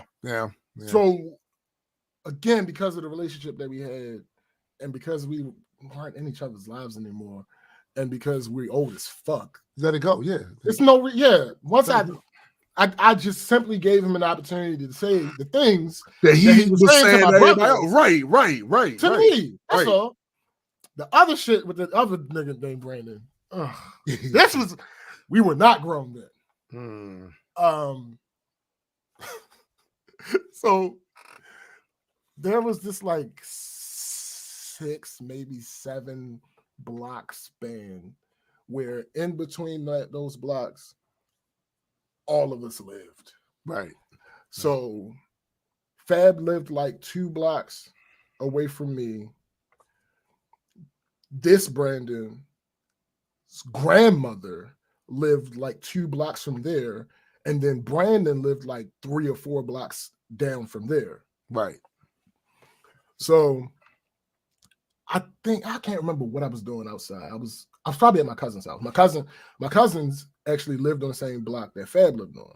Right. So I was at my cousin's house outside chilling.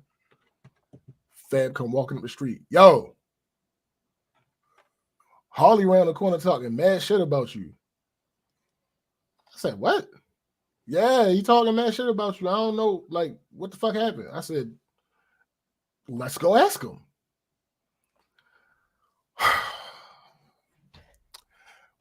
We walk around there.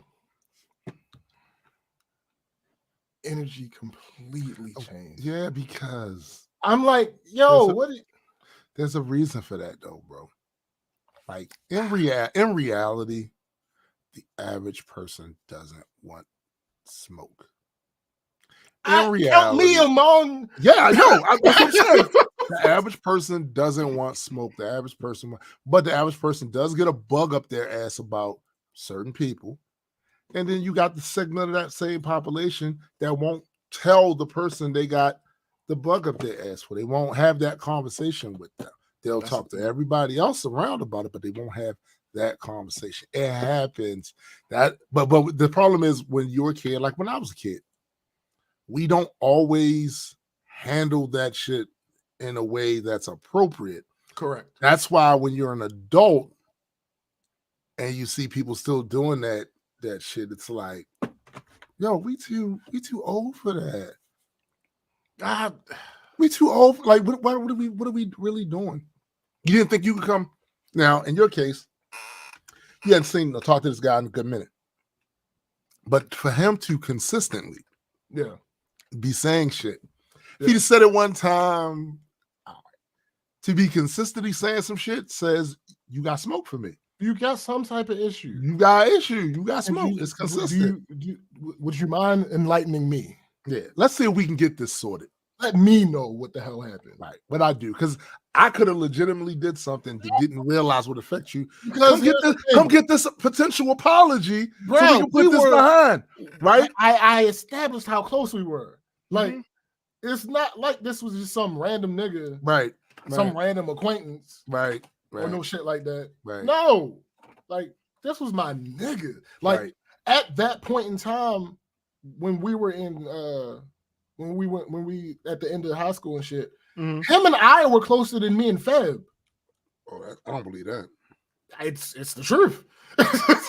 So like for now, I find that part hard to believe. But for now, it to be like, oh, yeah, nigga, when I see him, sir, when you see hello. him, hold up. So, when you see I him, don't, you I don't remember what Fab said. I don't remember what Fab said. Hey Fab, what did he say when he said he gonna do what? Yo, what did he say? So all of a sudden when he talked to you, he said what? No, when he talked to Fab, what he say? What he say? He said when he's saying what? What he say he was going to do when he's saying? Let me know. What? What he say? Nigga, I might be misremembering that. Again, it was years ago. I don't know. I don't remember exactly. But the point is, all right, you saying all that. Hi. My name is. I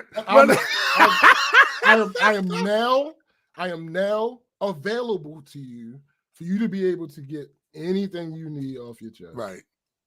I'm an open book. Just let me know. And the response I get is, "Oh, how you been?" Oh, huh? That's what he been wanting to say. You know what? All these years, because y'all ain't talking, he ain't get to ask you how you been. That's what this was about, big nigga. He could have reached out to me the same way I reached out to him. That's the other part. Yeah, ain't like the nigga was blocked on Facebook. That's true. Like, remember we started. Remember we started the other day about the Facebook shit, and I was like, "Yeah, I'm part of the OG non-Harvard class." Yeah, this nigga was next to me when I created my Facebook profile. Like, he had created his Facebook. He came to me and he like, "Yo, what you heard about the Facebook shit?" Hold on for a second, James. He was talking shit like James ain't that dude trying to impress the girls. I'll handle him. He did the same with Chris. Me also. Okay. Right. Oh, no, not Harley Anderson. Okay. All right. No, see that's the one he's talking about now. Mm-hmm. That's the one from when we were still kids. Okay. All right. And when I came around, and when I say I came around the corner and it was different energy, I don't mean he was no longer abrasive. Right. I mean now he was dick riding. Oh, that's crazy. Like if he'd have been non-abrasive, I wouldn't have been mad at that. But to go so far on the other side, because we ended up because I probably should not have had this energy about me. Again, like Tim said, we was kids. You were children. I walked around the corner, and my whole thing was, this nigga don't talk to me like that. If he say something stupid, wait. This nigga don't talk to me like that. Let's go see what's wrong with him. And I went around the corner, and my whole thing was, "Oh, you seem like you all right. You seem different. I'm gonna stay around here for a minute. Yeah, because it might shift. The wind might blow in another direction. You might be that guy again. Right. You might be that guy. Stay around here for a minute. See if his Tourette's kick back in. And we played football. Oh, that's a perfect time for the aggression to come out. Right. Nah.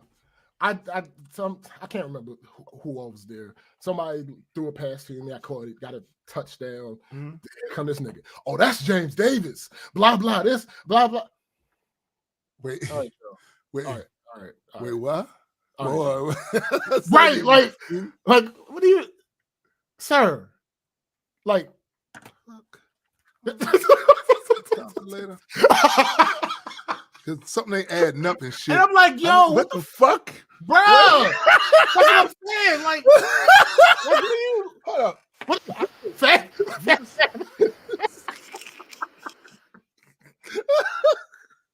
Yo, what? Wait, what? How he go from? I promise you, yo. That's how it happened. And I'm like, all right. He ain't getting no tackle. I mean, fuck no. Because what I'm saying is the football is a place people get their little passive aggressive shit out in a more assertive aggressive shit. Like I remember playing football down the field, and it was this one guy who was quasi beefing with another dude and his friends, but it wasn't to the point where they were throwing blows or bullets or none of that other stupid shit. It just, you know, and when we played ball, like I noticed they targeted him. Yeah. Every time he touched the ball, they targeted him. And I knew what it was. Everybody knew what it was. They kept targeting him and shit. Right. But to the dude's credit, he didn't leave. He gave as good as he got. So when you niggas touch the ball, all right, that's fine. Thanks. When you niggas touch the ball, I'm a rock your ass. You know what I'm saying? So he didn't leave. And eventually what wound up happening was the beef settled down. They got it out there because it was a mutual. They got off their chest, and it was a mutual respect for the fact that he ain't. And this really wasn't his neighborhood per se, because you remember how it is. Like we may all live in the same general area, but you not from this block. Right. You not from this block. You might be two blocks over. You said that. I'm so glad you said that, because that, again, looking back now, that adds to the potential danger that I put myself in. Yes, you did. You went walking around there. Someone else's block. That's a fact. That's a fact. That shit, people don't a lot of times don't realize that in the hood, the difference of a block can get you killed. You are not from here. Hold on, I live around the corner. You are not from here. Wait, no, it was even worse than that because remember, I grew up. Well, I spent a good portion of the beginning of my life in Emerson Village. Right. We weren't in I wasn't Emerson Village. That's crazy. You was. So I wasn't even from the block that I lived on. Right. From there. So yeah, like I was just so confused. Like this is what? Why do you like? Again, this nothing in this was me saying. This nigga know who the fuck I am. Like, no, it wasn't that. It was never nothing like that. It was like, yo, you got apparently we got issues. So I want to see where it goes. I want to see where it goes. I want to know how serious you are about this issue. Like we gotta, cause like nigga, we go to the same school. We catch. Yeah, do I gotta watch my back around you? Let's do this now. Let's do right. Whatever we're gonna do it now. Right. What is going on? So like, and niggas just like, oh. No. Oh no, because when you went around there, it was like that's James Davis. Right, bro. I'm like, what the fuck? It was like that. What? I don't know. Where was this when I wasn't here? Where was this admiration and understanding of my mad skills before I walked around this motherfucker, right? Where was it then? All facts. I mean, I'm hearing it now. Bro. Sounds good. Right. You look good saying it. You know what I'm saying? You look good saying it. I'm trying to figure out why this wasn't that beforehand. And for the record, to spin a block on that, to this day, I don't know if Brandon actually said that, but I trust the dude that told me. He wouldn't have came and told me no shit like that. Well, here's the thing. But no, it's the exact same. No, fat nigga, I knew I was good. Listen, I was young and dumb. I wasn't. Right. I wasn't stupid. Yeah. I was young and dumb. You wasn't stupid. I wasn't an idiot. Right. Here's the thing. Ever since, like, there is strength in numbers. There very much. In general. Very much is. So, ever since high school, I have always felt that if Fab was there, yeah, this shit wasn't. We got a chance, right? We got a chance. We got yo. You know what? I had a Fab. I had a Fab. Bruiser Bryson, yo. Bruiser Bryson. If Bryson, we got a chance. Yeah, I had a couple of Fabs actually. I have bagged in my brother Marlon. Mm-hmm. He was a Fab. You know what I'm saying? Bryson was a Fab, but Bryson was different. Bryson was. He was born in the wrong era.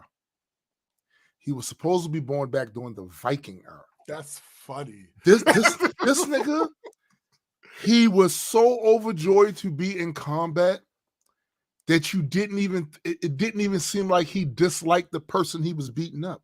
He just loved the what? And he was 300 pounds. So you want get mollywopped out there. Yo, he literally took on scores of dudes going to some dumbass party that he shouldn't have went to. And one of the dudes that was with him messing with this girl who he shouldn't have been messing with. And dudes got jealous or whatever. And let's see, you know, you went outside of your hood and a party with motherfuckers drunk and all that shit. And dudes, they tried to rush him. And this is the word I got back. Not from what Bryson told me. This is from the dudes that was there. He said, yo, dudes was rushing up on him and he was knocking them down. Boom, knocking them down. Boom. And he said he had the dumbest grin on his face the whole time. He was bloodlusted.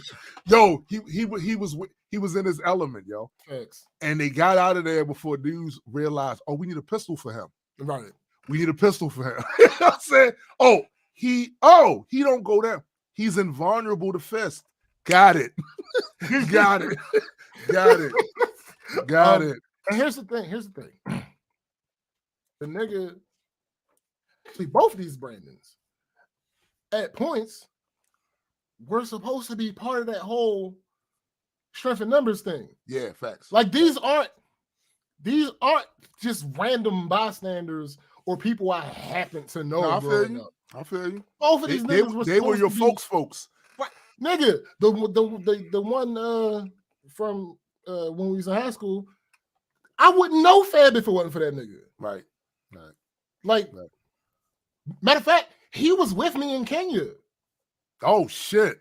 That's where I met him. Your international homeboy. Nigga, like, I met him. It was his second year. My first year over there is when I met this nigga. Right. And when I came home, it just so happened that the nigga lived like 10 blocks down the street from me.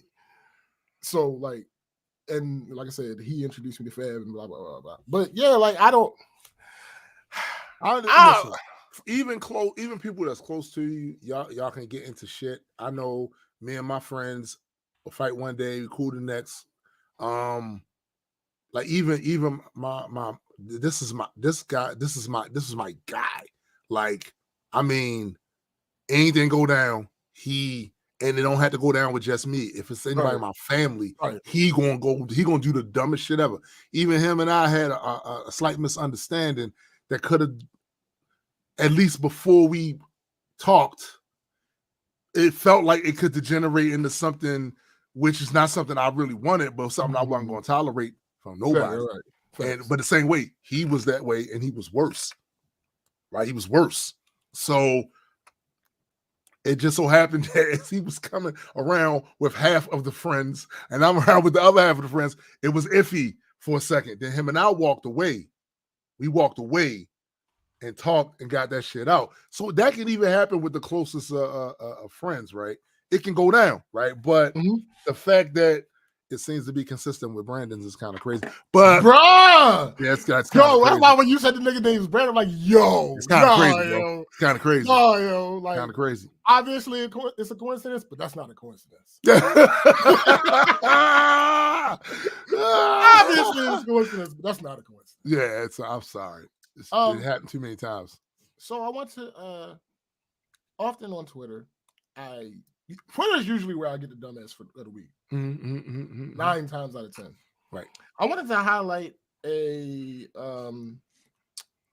what did I call it? Where are my notes? I wanted to highlight what I call a wholesome interaction on Twitter. So some nigga had posted the things the things you can get away with when a woman is broke and dependent on you won't be the things you can get away with a woman with her own paper. So my response was, we shouldn't be trying to get away with anything. I was about to say that, bro. Like that's suspect of shit. But this isn't true. Mike said, "Why is it always Brandon?" That's funny. I said we shouldn't be trying to. Let's go, Brandon. Anyway, go ahead. That's funny. I said we shouldn't be trying to get away with anything, but this isn't true. Dollars don't make sense. Again, sense because S-E-N. Okay. Yeah, that wasn't even on bars. All right. So he responded and said, sometimes we get away with things we don't even notice. We getting away with, my brother. I think it's intentional when I say get away with. And I said, no, I don't think that you're implying that it's intentional. My broader point is that all the money in the world doesn't kill a person being gullible or love struck. Facts. Or whatever it is that leads to people letting others get over on it. Yeah. It's not to bolster your point. It's not necessarily because she doesn't have money, B. That there's a lot of other things, elements in that. Now, to be sure, it has been weaponized.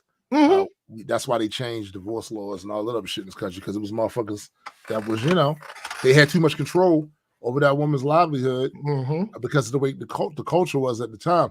But that's not always. There's such a thing as a motherfucker still being in love with somebody they shouldn't be. Absolutely. His response, that is true. Now I understand what you were saying. Wait a minute, what? Hold up. I got it.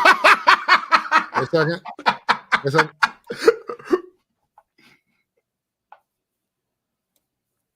Okay, what?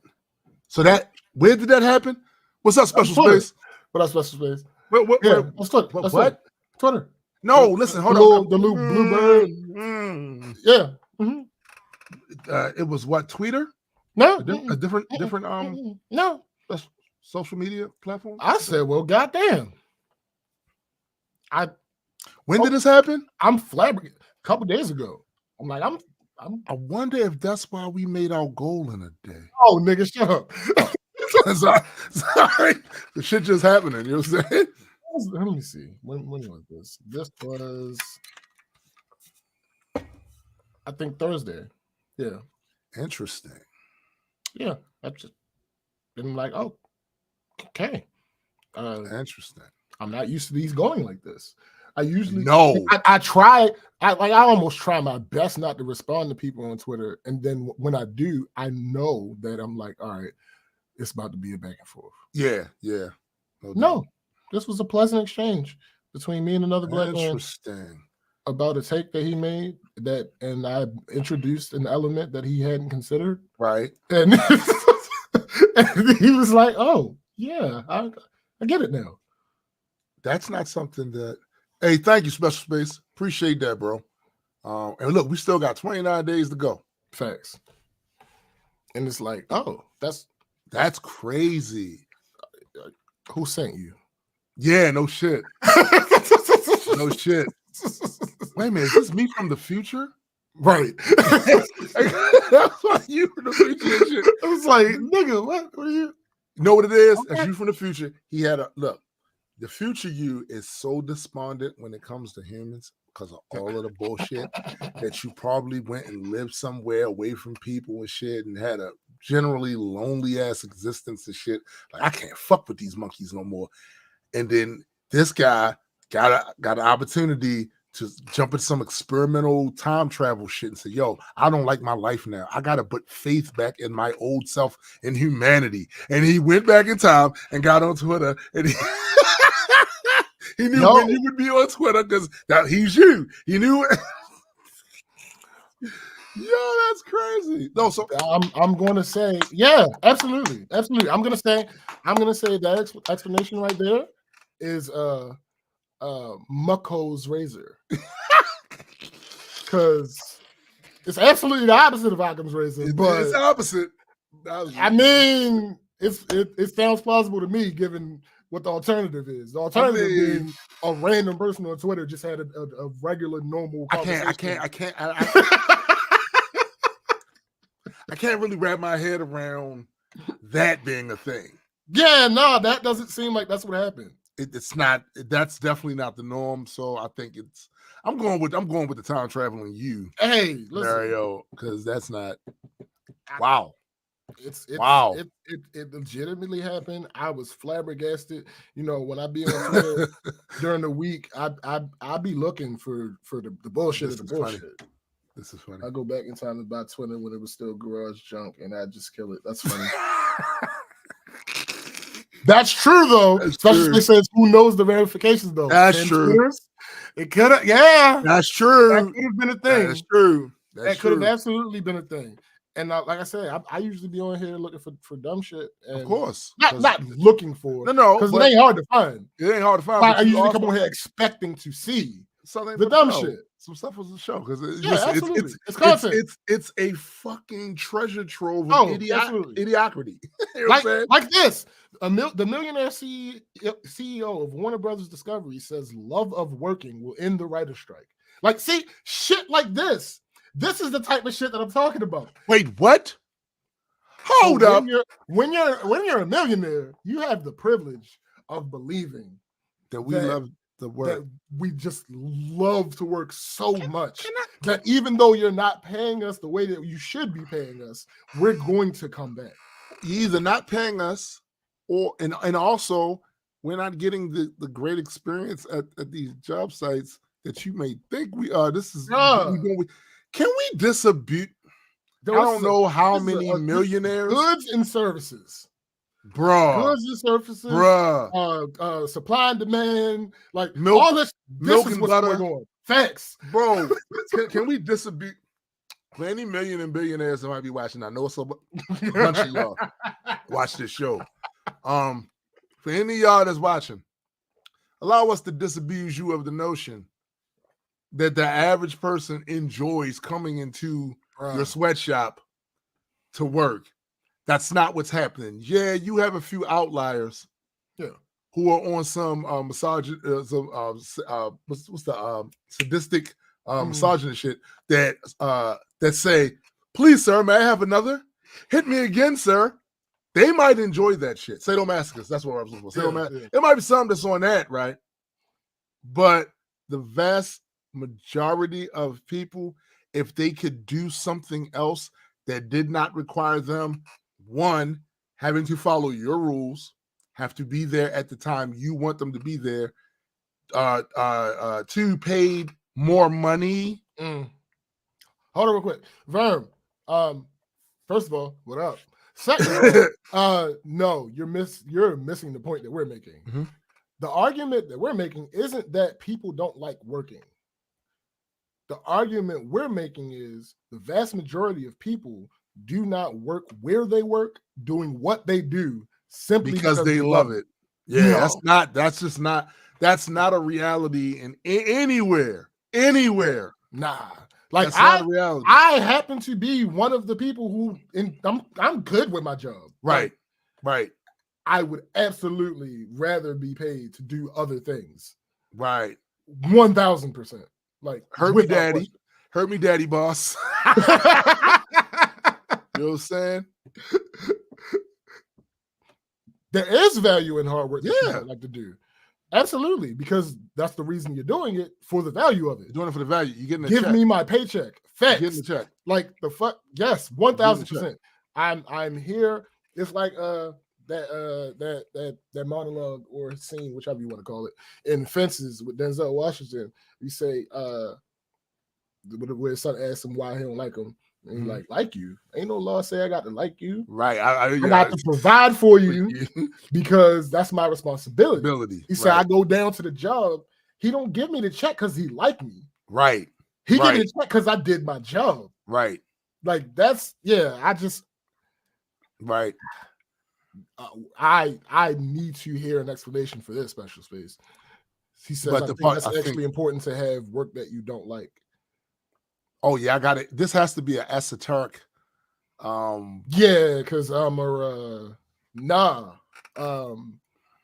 I feel like I'm all the way good on work that I don't like to do. like I'm not cleaning. I'm not cleaning. Only toilets I'm cleaning is the ones in my house right now, bro. Like if you want to make I did that. I did that. So right. If you want to make the argument that for society that's the case, absolutely. Right. Without a question, 100%, 1000%, there will always need to be people willing to do the things that have to be done.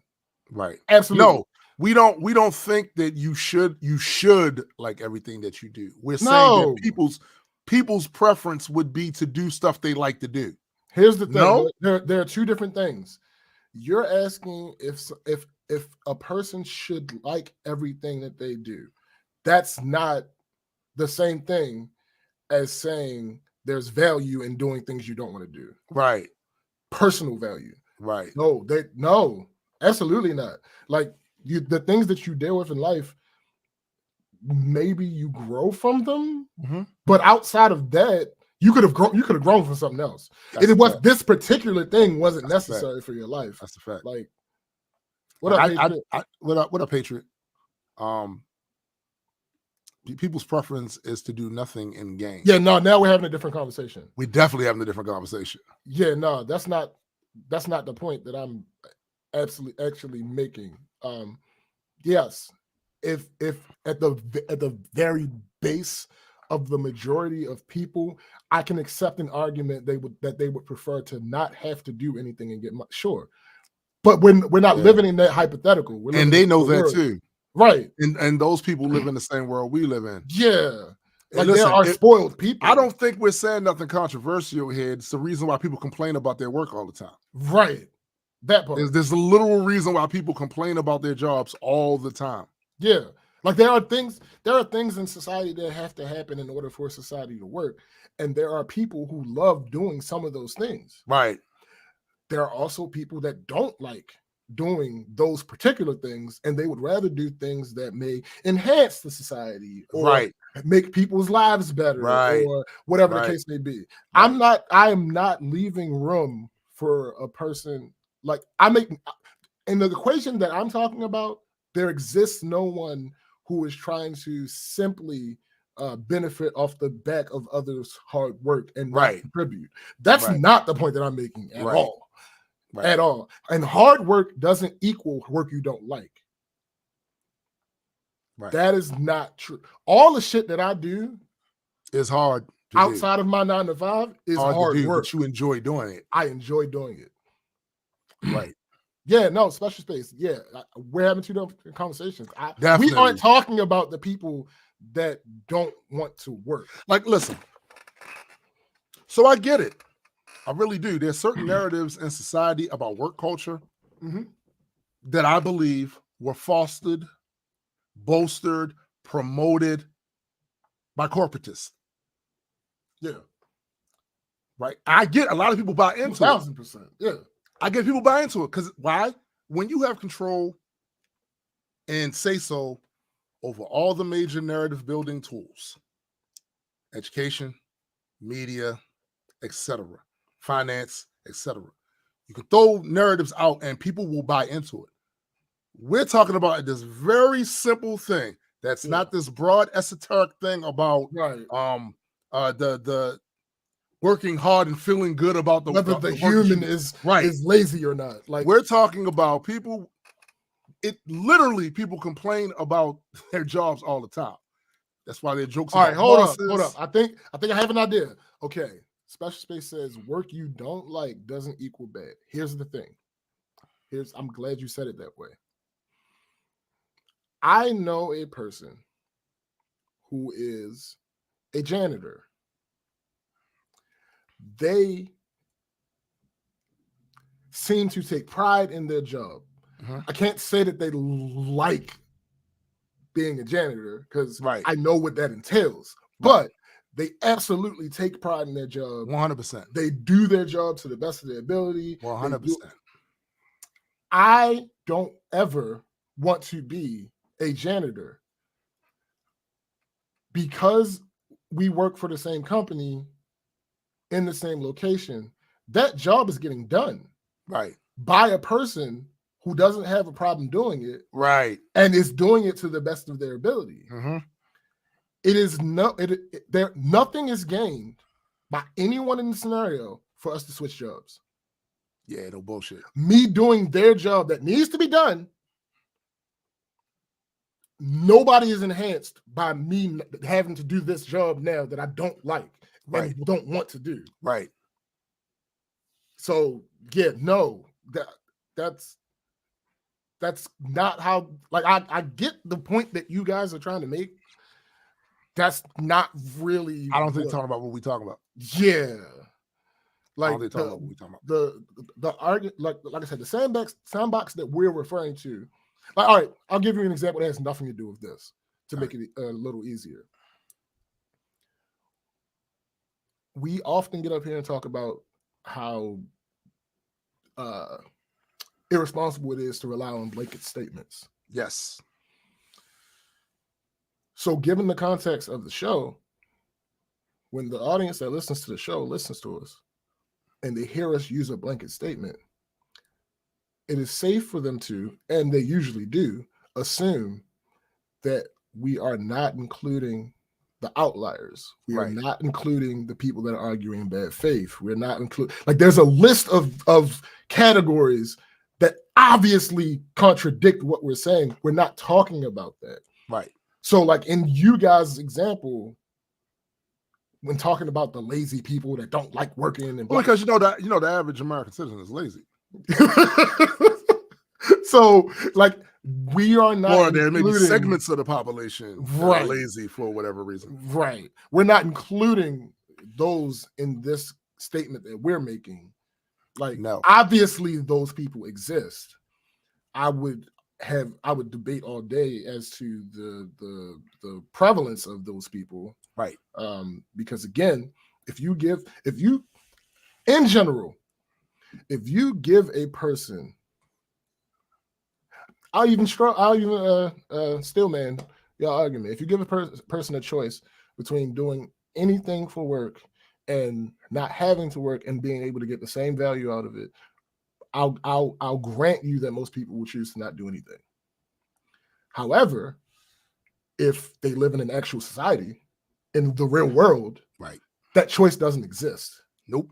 So if you give someone a choice between doing something that they love to do and something that they absolutely hate to do, right, fuck how they feel.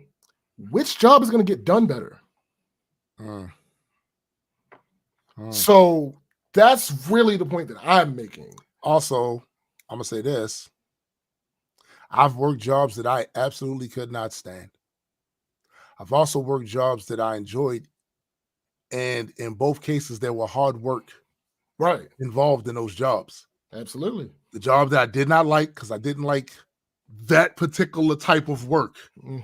So if the boss would have came to me talking this shit about how I should be overjoyed doing cartwheels, about busting my ass on some work that I don't like, I'd have looked at him like he was bugging. Right. But if the jobs that I have worked at, where I enjoyed being here, I enjoyed the culture of the workplace, and even though the work was most definitely hard, backbreaking work, I enjoyed it. When I worked at Baltimore Spice, let's talk about hard work for a second. When I worked at Baltimore Spice, I put in 30,000 pounds of material in these giant fucking mixers a night. This material came in the form of 100-pound bags, 250-pound burls, sitting on pallets that was stacked to the sky. You had a box cutter in one hand. You would grab the shit, pull it off of it, lifting it, put it on top of the mixer, cut it open, shake it up. Sometimes the stuff that's inside those bags was like red pepper or jalapeno. Shit gets in the air. One dust mote gets in your eye. You're blinded and have to be escorted off the tier because the mixers were huge. So you was up on these huge tiers, right? Escorted off to get eye wash in. Go to the bathroom with red pepper dust on your clothes and grab your shit and something sprinkles on it. You gonna know it was there. Constantly suffer from back breaks, getting injuries, shit like that, working at a job like this. And I loved it. I had fun there. I love my coworkers. It is a difference between enjoying that, which still includes hard work. Oh, yes. Hard ass work. And working someplace where you absolutely detest the environment, the pay, all of that. Psychologically, a person is not going to like that sort of work.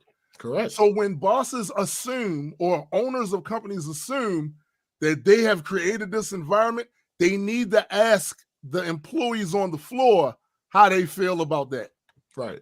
To piggyback off of your example, because you're talking about years ago, right? Yeah. I'll do you one. I'll do you one modernized. All right. Currently, I am a 35-year-old techie who is working for millionaires in their 60s, 70s. Right. And I'm fighting the fight of trying to modernize our company. Right. Do you understand how difficult of an undertaking that is? I can understand. Yeah. Yeah. But as far as my job is concerned, I enjoy what I do for the most part. Right. It's hard work. And to Special Spaces point, he says, I guess I mean more that everyone should have to do hard work at some point. No one should go through life doing easy or only the things they want to or like to. There's value in having to do things. I will refer back to your earlier statement where you said work you don't like doesn't equal bad. Well, wait a minute. So there's a universal standard for bad? Who made but hold that up. standard? Not even that. Work you don't like doesn't equal hard. That's work true too. That is hard true too. Doesn't equal you not liking it. That's true too. Like all of these things are also true. So like Yo, I had an online job some years ago that was easy as fuck, and I hated it. I hated it. I just didn't like the work. Yeah. It wasn't hard work. I just didn't like it. Yeah. McKenna says the company and work environment I feel have a bigger impact than the nature of the work. That is a huge factor. So as long as it is what is sustainable for you, I feel most people are flexible enough to find some kind of satisfaction out of their work as long as what they are compensated is decent. Right. But most companies here don't prioritize healthy work environments long term. That part.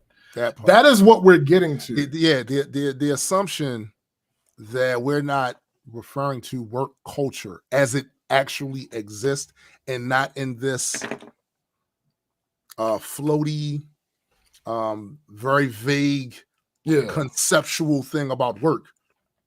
I think that's the disconnect. Yeah, and I think he kind of just proved it because he asked, did your moms never make you do shit you hated but can appreciate in hindsight? No. My mother has never made me do something that I hate. Period. My mother has made me do things I didn't like, that I didn't have the mental capacity and awareness to understand was necessary for me to move forward in life. Right. And as an adult, I don't have those gaps in knowledge anymore. Right. I know that these things that I may not be overjoyed about doing are necessary to do.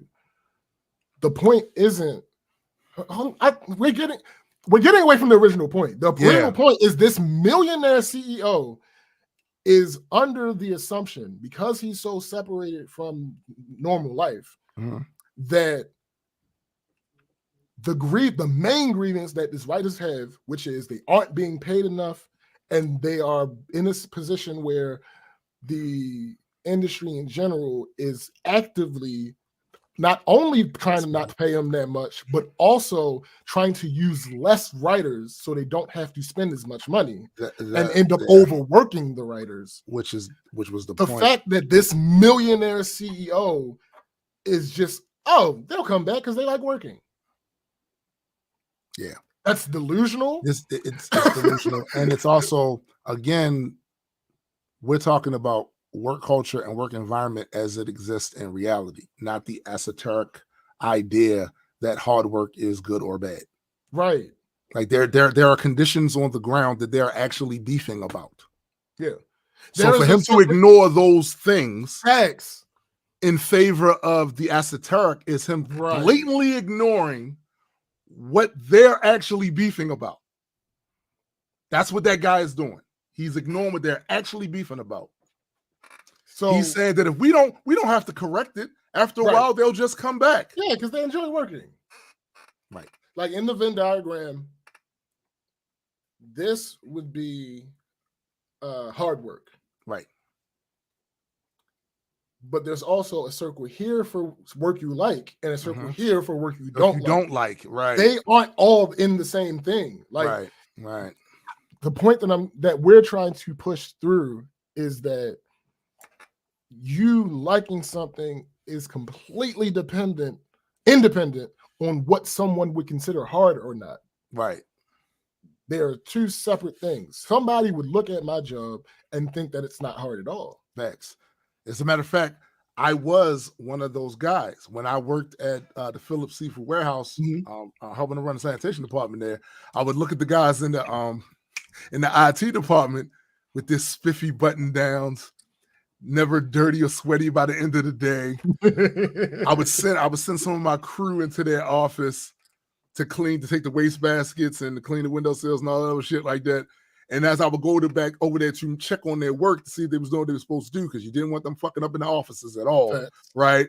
I would notice they had the little Funko Pop, Darth Vader thing on it, and they just chilling. And I know the type of work we do. And I'm like, these motherfuckers got it made. Absolutely. These motherfuckers got it made. What up, Joe? What up, Joe? So, like, I think in a conversation like this, semantics are important. because his response to my answer to his question about your mother making you do something you didn't hate, he said you skipped over the word hate. Yes, because the word hate means something. This is not a meaningless filler word that you were using. It has a definition. It was very important to the question. No, there's no scenario in the simple human rights should dictate that you should not have to be miserable in order to advance. So we live in a society. Notice he said miserable. He didn't say tested, frustrated. No, yeah, all that shit is part of misery is crazy. Yeah, misery is right. It reminds me of in the Matrix when Agent Smith said when they tried to make the different simulations that were paradise simulations, they lost huge crops of people because they could not accept that reality, because humans define their existence through pain and misery. That's kind of sick. Right? Here's the thing.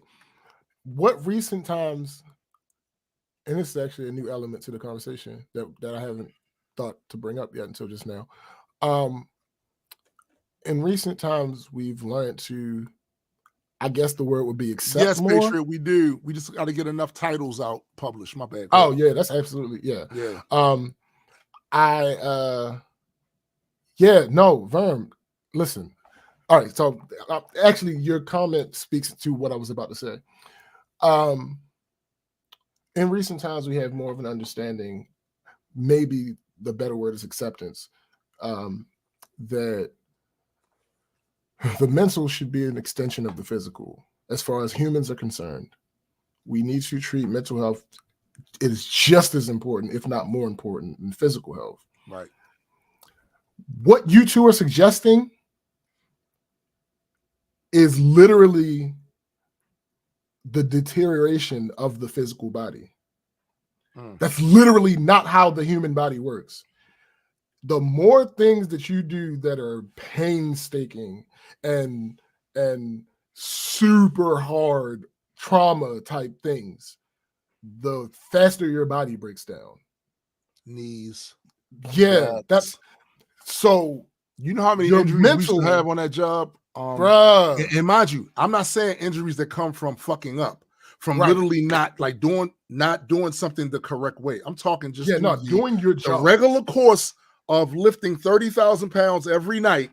Right. Every night, eventually your body, it starts to take a toll on your body. And I worked there for like 7 years. Right.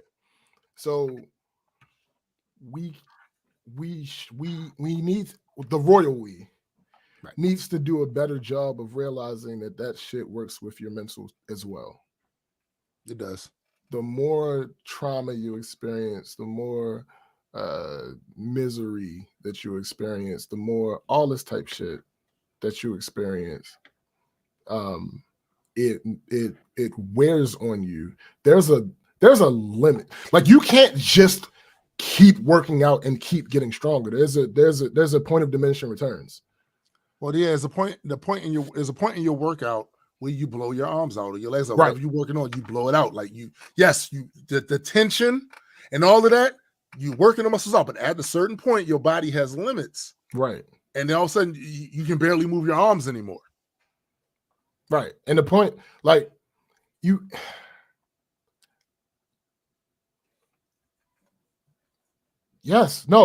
see, you're missing my point. The examples that Toom and I both gave, Toom gave you an example of the physical. I gave you an example of the mental. Right. I'm not divorcing them. I'm saying they are the same. And when you understand that they are the same, you start to understand that you don't, what did Verm say? Have to try to do more things you don't enjoy to strengthen your perseverance and discipline. Because that's not the only way to do that. Right. And doing things that way could lead to burnout. Yeah. There are healthier ways to do the things that you guys are suggesting come from hard work, is the point that we're making. And again, Liking your job does not make your job devoid of hard work. Yeah.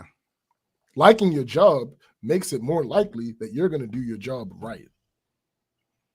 Because again, we can't divorce the mental from the physical. We cannot do that. We thought that was the way back in the day. Mm-hmm. We are slowly coming. Yeah, we're slowly coming to the point in society where we realize, no, we were wrong about that shit. We were 100% wrong about that. And you guys are speaking. See, again, you guys are speaking. What you guys are doing right now, and I don't think you're doing it on purpose. You guys are being good soldiers for capitalism. So, and before you go there, here's emotional signs and symptoms of burnout.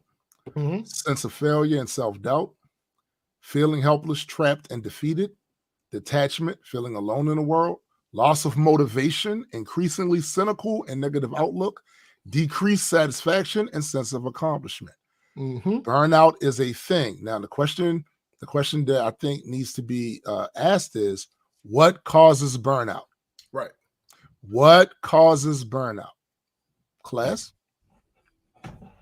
What causes burnout? So here's the thing. The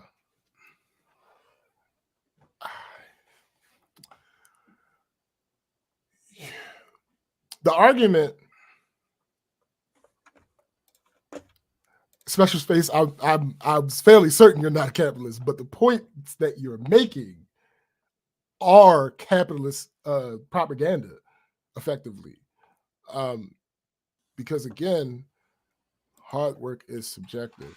Hard work is subjective. Hard work is subjective. The average worker would have a very valid argument if they try to frame, being a ruthless businessman and stealing things and making your policies such that the people under you don't benefit as much, anywhere near as much as you do.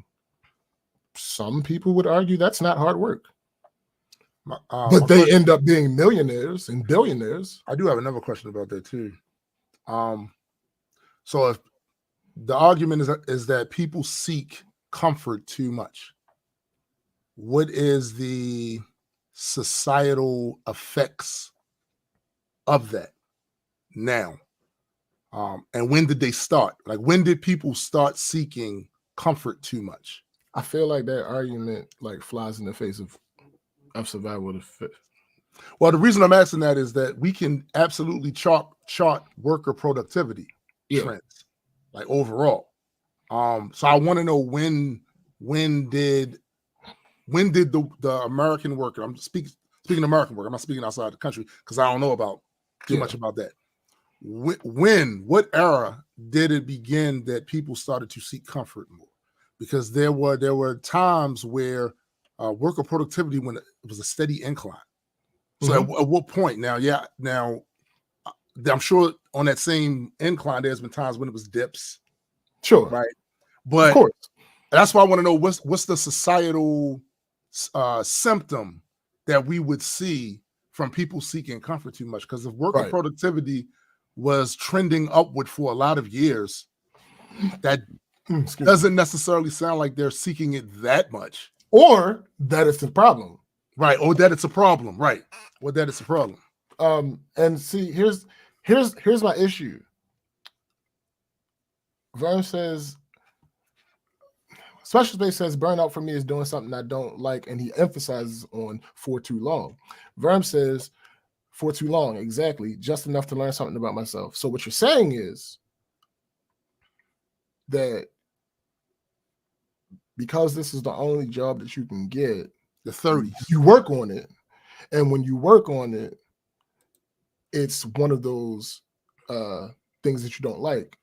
And again, remember, you don't have any prospects. You don't have any prospects. It's the only job you can get. So what does too long now mean? So when you reach that too long, you quit and don't make a living anymore? Because y'all argument before was effectively you got to work to make a living. Mm-hmm.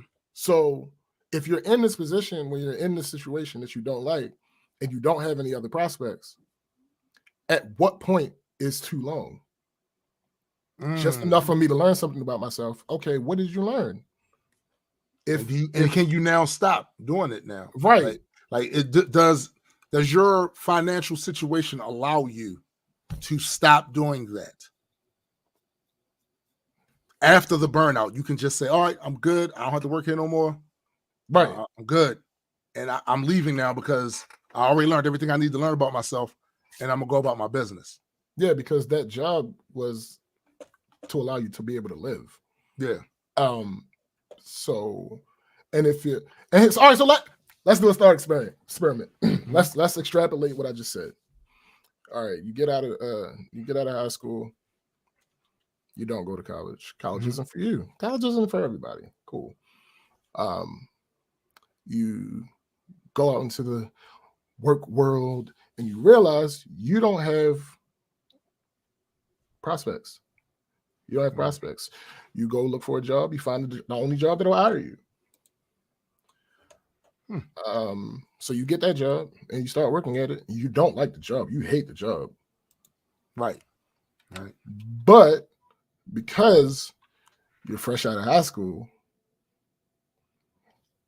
and you now have this new job, if you're fresh out of high school with no prospects, it's probably reasonable to assume that you weren't spending that time super busy with work, right? Because you have no prospects. So you're working this job. Now you are able to survive, but you don't have time to go get a trade. You don't have time to do any of that stuff. So when you get to the point where you're broken down, what can you do? Special Space says you climb the opportunities when you capture them or you find another environment of work. But again, you have no prospects. You can't create a job where there is none if you don't have capital. If you don't have a way to facilitate the job, there is no job to be created. So Special Space says you have to find before you bail. No bail, you wait for opportunity. Okay, but in the scenario that I just spoke out, you have no prospects. There's no such thing as another opportunity. Right. So how do you just choose to just learn enough about yourself? I feel like there are much better ways to learn about yourself. Like, how do you get skills? How do you get skills if you don't have time to go get skills? You don't have time to go get skills. You don't have capital to go get skills because you didn't have any prospects coming out of college. Coming out of high school. So you weren't able to accumulate capital. You don't have connections because the things that you get from college are connections and skills, right? That's the whole point of college. Like, people like to treat it one way or another, but that's breaking it down to its barest essentials. That's what college is. It is networking and skill enhancement or accumulation or whatever you want to call it. Okay, but you didn't go to college. And again, you're breaking your back to work this job because you didn't have any other prospects. So where are you getting these magical skills from? Because you can't afford to go to school. Can't afford to go to school, and you don't have the time to go to school because you got to be at work to make your ends meet. Make ends meet. Yeah. So, like, I'm also looking at these Bureau of Labor Statistics, labor productivity, non-farm business sectors from 1973 to 2022. Labor productivity is up. Yeah, of course it is. It's up. Because these are the types of arguments that would have you believe that people are just lazy and don't want to do anything. What up, Discord? What up, Discord? Yeah, Firm, but you're missing the point that people do it all the time, but people also don't do it all the time. the scenario I just laid out isn't imaginary. The scenario I just laid out is reality for a bunch of people in this country. So, yes, there are ways to luck up. There are scenarios where you work as the janitor at the medium-sized successful company, and the boss sees you every day and you greet them when they walk through the door, and eventually they decide to give you a little raise, and you can take that raise and go take those skills that you learned from being a janitor and invest that extra money, and still struggle a little bit because once you get a raise, actually the smart thing to do anytime you get a raise is to keep your living at the same rate. Yeah. Okay, so you do that, and then you use that extra money to apply it to school or whatever, and now you're staying or up, invest in a business or whatever. Yeah, and now you're staying up 18 hours a day so that you can make all these things. Yes, absolutely, it happens, but let's not act like that's the norm. Like, just wait a minute, hold up. So Spencer says, I've also been working since my 13th birthday. Roughly the same for me, maybe a year before that, but it wasn't. You couldn't get an actual job, so I was working under the table for some shit. Right. So he says, he works his 13th birthday. He's poor as fuck and have been unemployed and run that gamut. All right. So hold up. What I want to do, context. What I want to do is ask you two a question, and depending on the answer to this question, that'll be the end of this conversation. So the logical conclusion of this argument is that people who are experience hard times from an early age, or whatever the case may be, the ones that don't come out of that, it's because they're lazy and they look for comfort too often. Is that the direction that this conversation is going? Because that's what it sounds like. It does. Because you both are ignoring the possibility of not being able to work out of a bad situation. Real like, that's a real thing. World. Real world scenarios. That shit is not like made up. So what are you saying? Because the scenario that I gave you isn't some imaginary hypothetical. No. Like, just like the ones y'all giving aren't imaginary. Hypothetical. They happen. They 100% happen. But 100% happen. The fact that they 100% happen, but don't happen 100% of the time. Yeah, that's it. That's it. Put it like this: the argument that we're making doesn't invalidate your experiences. No. The argument that you guys are making does invalidate some people's experiences. Mm-hmm. That's really the point that I'm making. Like, also, I would say not at all that's not what you're implying, but what is the logical conclusion? No. See, again, we're not talking about anything personal for any personal specific individual.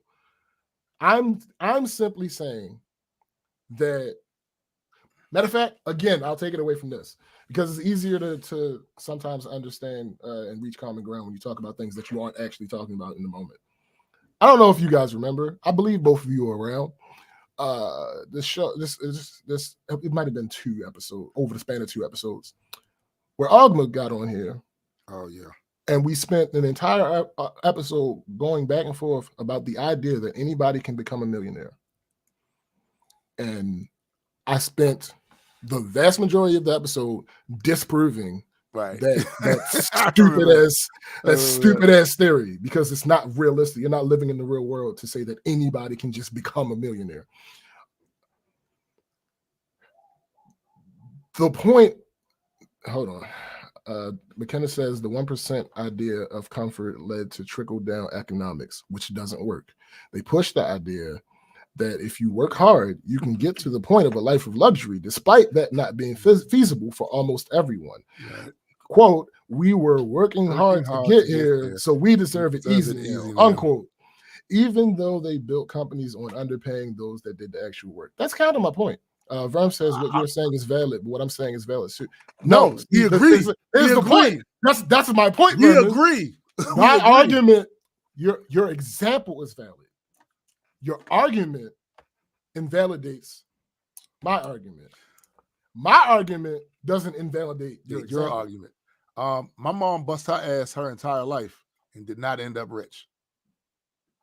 Facts. So there are other factors involved than just just working hard, like that alone. Working smart, having the knowledge of how to target your labors in a direction that can gain you wealth, provide you have access to those things. That's just as important as, I lifted concrete for 20 years. How come I'm not a millionaire? Right. You know what I'm saying? That is the type of thing. You worked hard, sure, but you did not target your labors towards the things that would elevate your generational wealth, which is why you are still poor at retirement age. The jobs you worked, the places you worked, you bust your ass. You got knee injuries now because of that. You got back problems now because of that. But hard work in and of itself is not the thing. It's not by itself going to make you comfortable, wealthy, or any of that other stuff.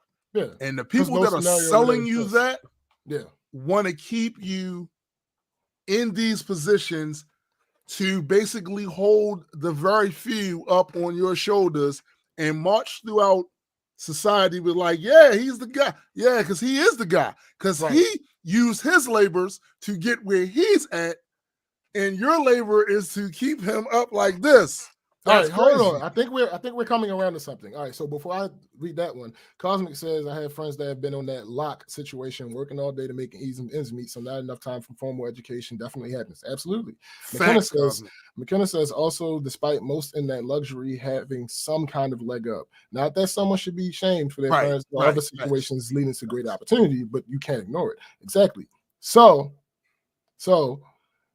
we seem to be coming back around, because Special Space says, absolutely not anyone can just become a millionaire, just like I think he meant to say everyone. Not everyone can do just what they want or like. And that brings us back to my original point. No one that is on the screen right now that you can visually see ever made the argument that everybody would have a chance to do what they like for work. No. That is never the point that we made. No. That is never the argument that we made. That is not realistic. It's not realistic. What we said is there is no, again, the original topic is this millionaire CEO saying, probably actually believing that these people that are in working class are going to end a strike because they love to work. And that's just not how strikes work. That's just not how, like, they have what they feel to be legitimate grievances. Right. So no, the idea that, if we just ignore them, they'll come back to work. Right. Is wild. Like, Verm, I'm not saying that you specifically said hard work will make people happy. That was the original point, is that this millionaire CEO is literally saying these people will come back because they love to work. So you disagree with that millionaire, according to what you just said right now, you disagree with that, because obviously they're not going to come back just because work makes them happy. Okay, Special Space got lost in at some point, and now he understands what this. Okay, cool, good. This is why we have these conversations. Yeah, this is exactly why we have these conversations.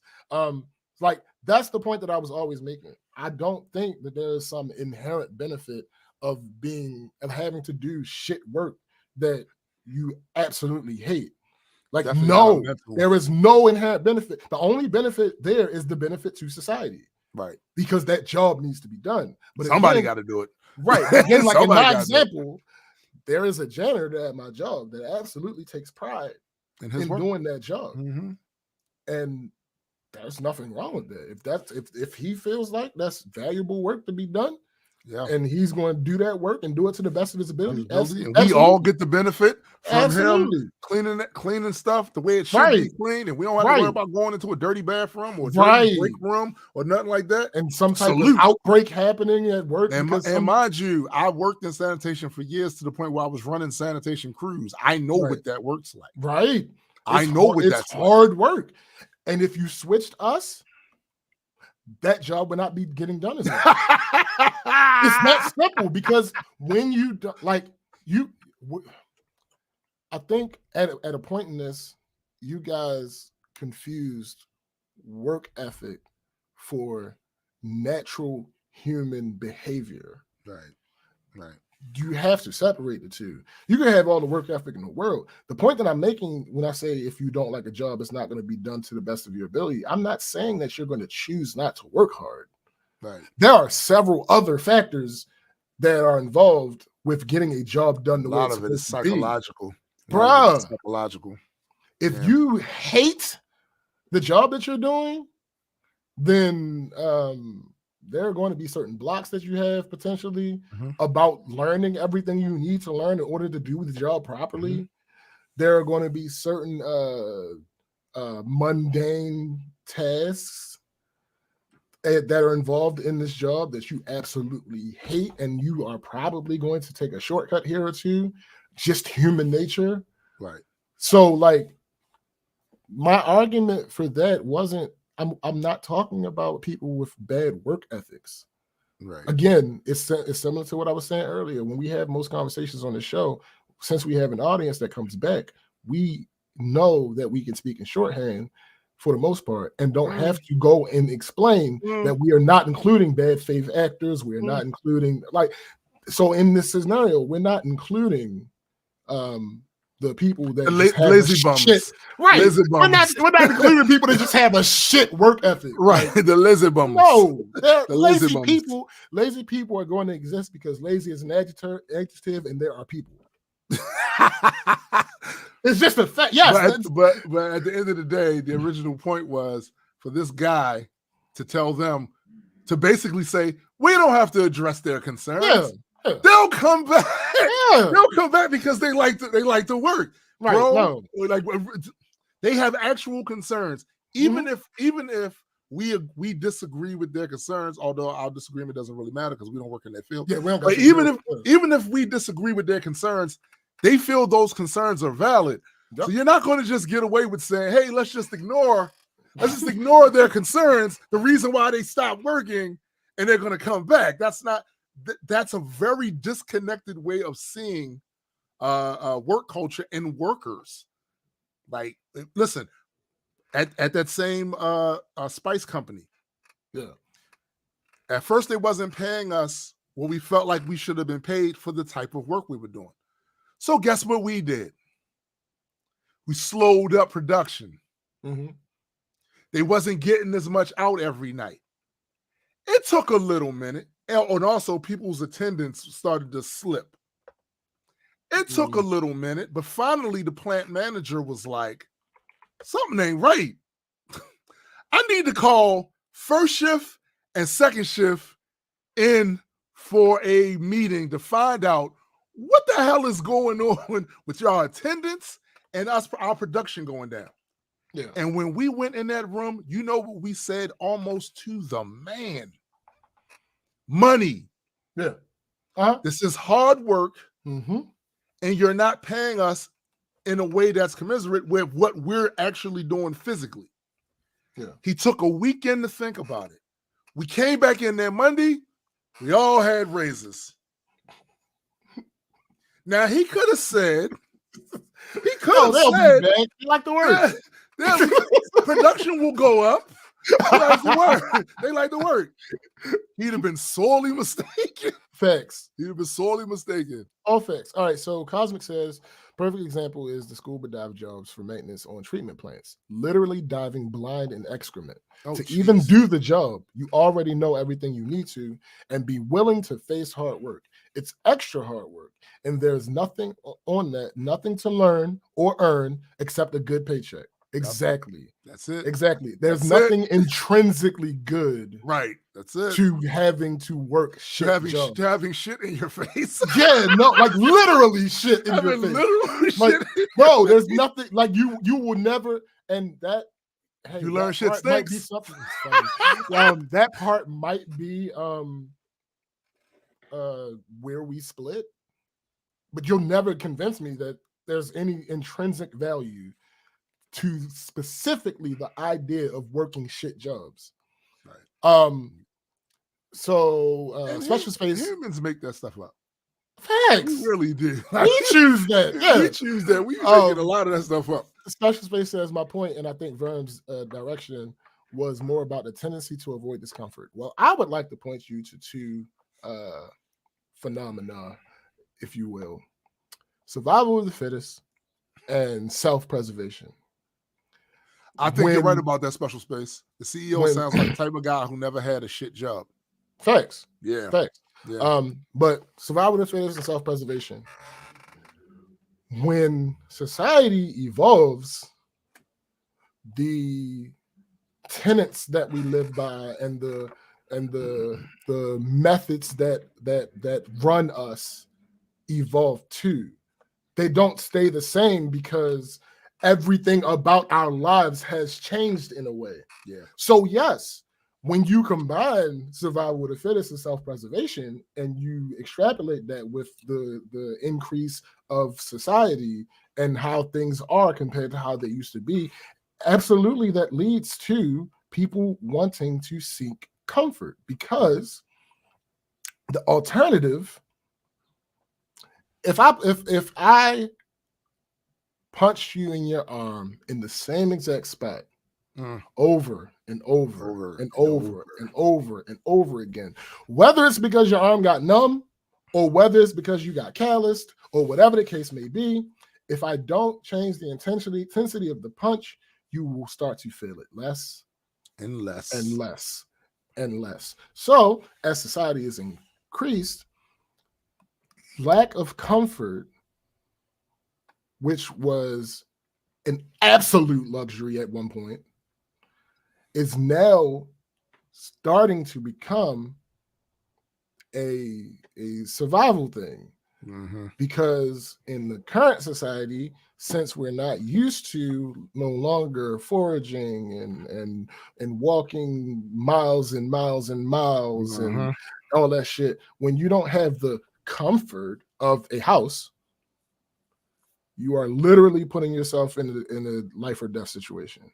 Yeah, it's so even with the advancement of technology, certain work becomes less physically draining. There was a time when people had to lift heavy shit and move it over to a certain area and go back and do it again. Now, there are still some jobs where you have to do stuff like that. But in a lot of industries now, they have automation that will literally move it along a conveyor belt. So you don't have to pick it up and take it down to the end of the thing, grab it up and take it down to the end of the thing. Now, typically, most times, we look at the improvement through technology as a good thing. Yeah. It does have negative ramifications in some respects, because whoever's job it was to pick that heavy box up and take it all the way down to the end of the line, then go back and do it again for 8 hours, no longer has a job. But I would argue that that's a shitty job anyway. So it might be, now that the technology has, it's time to find something else that's not quite as shitty. Yeah. You know? Facts. All right. So here's where I think a big disconnect in the conversation that we've been having is: special space says it's outweighed and overvalued. We seek comforts here at the expense of thousands overseas. Current society is one among many of the feeding off others. The disconnect here, I don't disagree is that is a fact. Right. What he just said is factual, but it's not the conversation that we're having. Right. That's the issue. That's the disconnect here. We are not, when we are talking about comforts, we are talking about a person. We're not talking about a system. Right. We're not talking about the government Right. feeling like, okay, yeah, we got oil here, but it makes more sense for us to take the oil from there. Right. And whatever happens to the for people some that are there, corporation to use a third world country to right? produce their goods and have them in sweatshops and shit like that, while we over here dancing to fucking music and shit, and acting like the Right. world is great. Nah, Yeah. that's not what No, we're talking that's about. not what we're talking about. And I That agree with is an you example of that- what you're saying. Yeah. We're not talking about that. I'm talking about an individual working a job. When you start talking about policy and systems and all, that's a completely different. It's very, And you would get agreement from me absolutely on that. You would 100%. 100% agreement on that. That almost anything that you talk about, when you change the scope from individuals to systems, the thing that you were talking about derailed. usually flips. It gets derailed. Yeah, so like, no, we are not, have not ever, did not give a hint that we were talking about these large scale. No, we're talking about an individual. And sometimes also the word comfort has a wide scope. Absolutely. Like right now, I'm comfortable shitting this chair. Bruh. I got the little I got the joint, the little, yeah. So in the context I got the of lumbar, work, I got the you got the lumbar thing for that? Yeah, on the back. So in the context of work, comfort in this situation means I get to spend more time with my family. Yeah. I'm not working wait. 60 hours a week. Don't be so what's the word? Abstract with it. Literally, in this context, the comfort means that I can actually sit here long enough to work on the shit that I have to work on at my computer desk without having some type of hurt and that will make me get up quicker than I would normally choose to be sitting But here. since we were talking about work culture, that's why I brought that part up. The comfort that he's talking. We're not talking about you being able to have your feet up while somebody gives you a pedicure, right? And they bring you freaking grapes and all that other shit. I ain't talking about that. We're literally talking about the comfort that comes from not spending the vast majority of your life, which is very limited. Yep. You only got a couple of spins around that sun. Spending the vast majority of your life not being in discomfort. Right. In discomfort. Like there are people that would honestly want to die if they had to live their life. They knew that the rest of their life was going to be just discomfort, unending, doesn't stop. They'd want to end it. But in the work context, we've literally seen people die sooner than the typical lifespan because they bust their ass. My homeboy Felix just lost his brother. Overworked. Yeah, that's a real thing. He didn't make it to 50. Overworked. Yeah. And he did that because in his mind, that's what he was supposed to do. Yeah. He had family to take care of, this, that, and the third. He's in his mind, I need to blah, blah, blah, blah, blah, blah, blah, this, that, and the third. Yeah. I need to always be here. And the stresses of that took him out. Yeah. And here's the thing that's really sad about it. The narratives we talk about with work culture here, people would salute him for working that amount of hours. They would say to him, oh man, you did how many hours? That's crazy, boy. That's dope. Getting that money. He didn't make it to 50.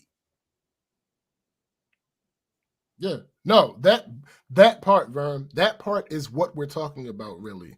Like, it's for those that are listening and can't see, he said, yeah, life sucks for most people, always has, and probably will for a long, long time. That is at the root of the argument that we were making. Yeah.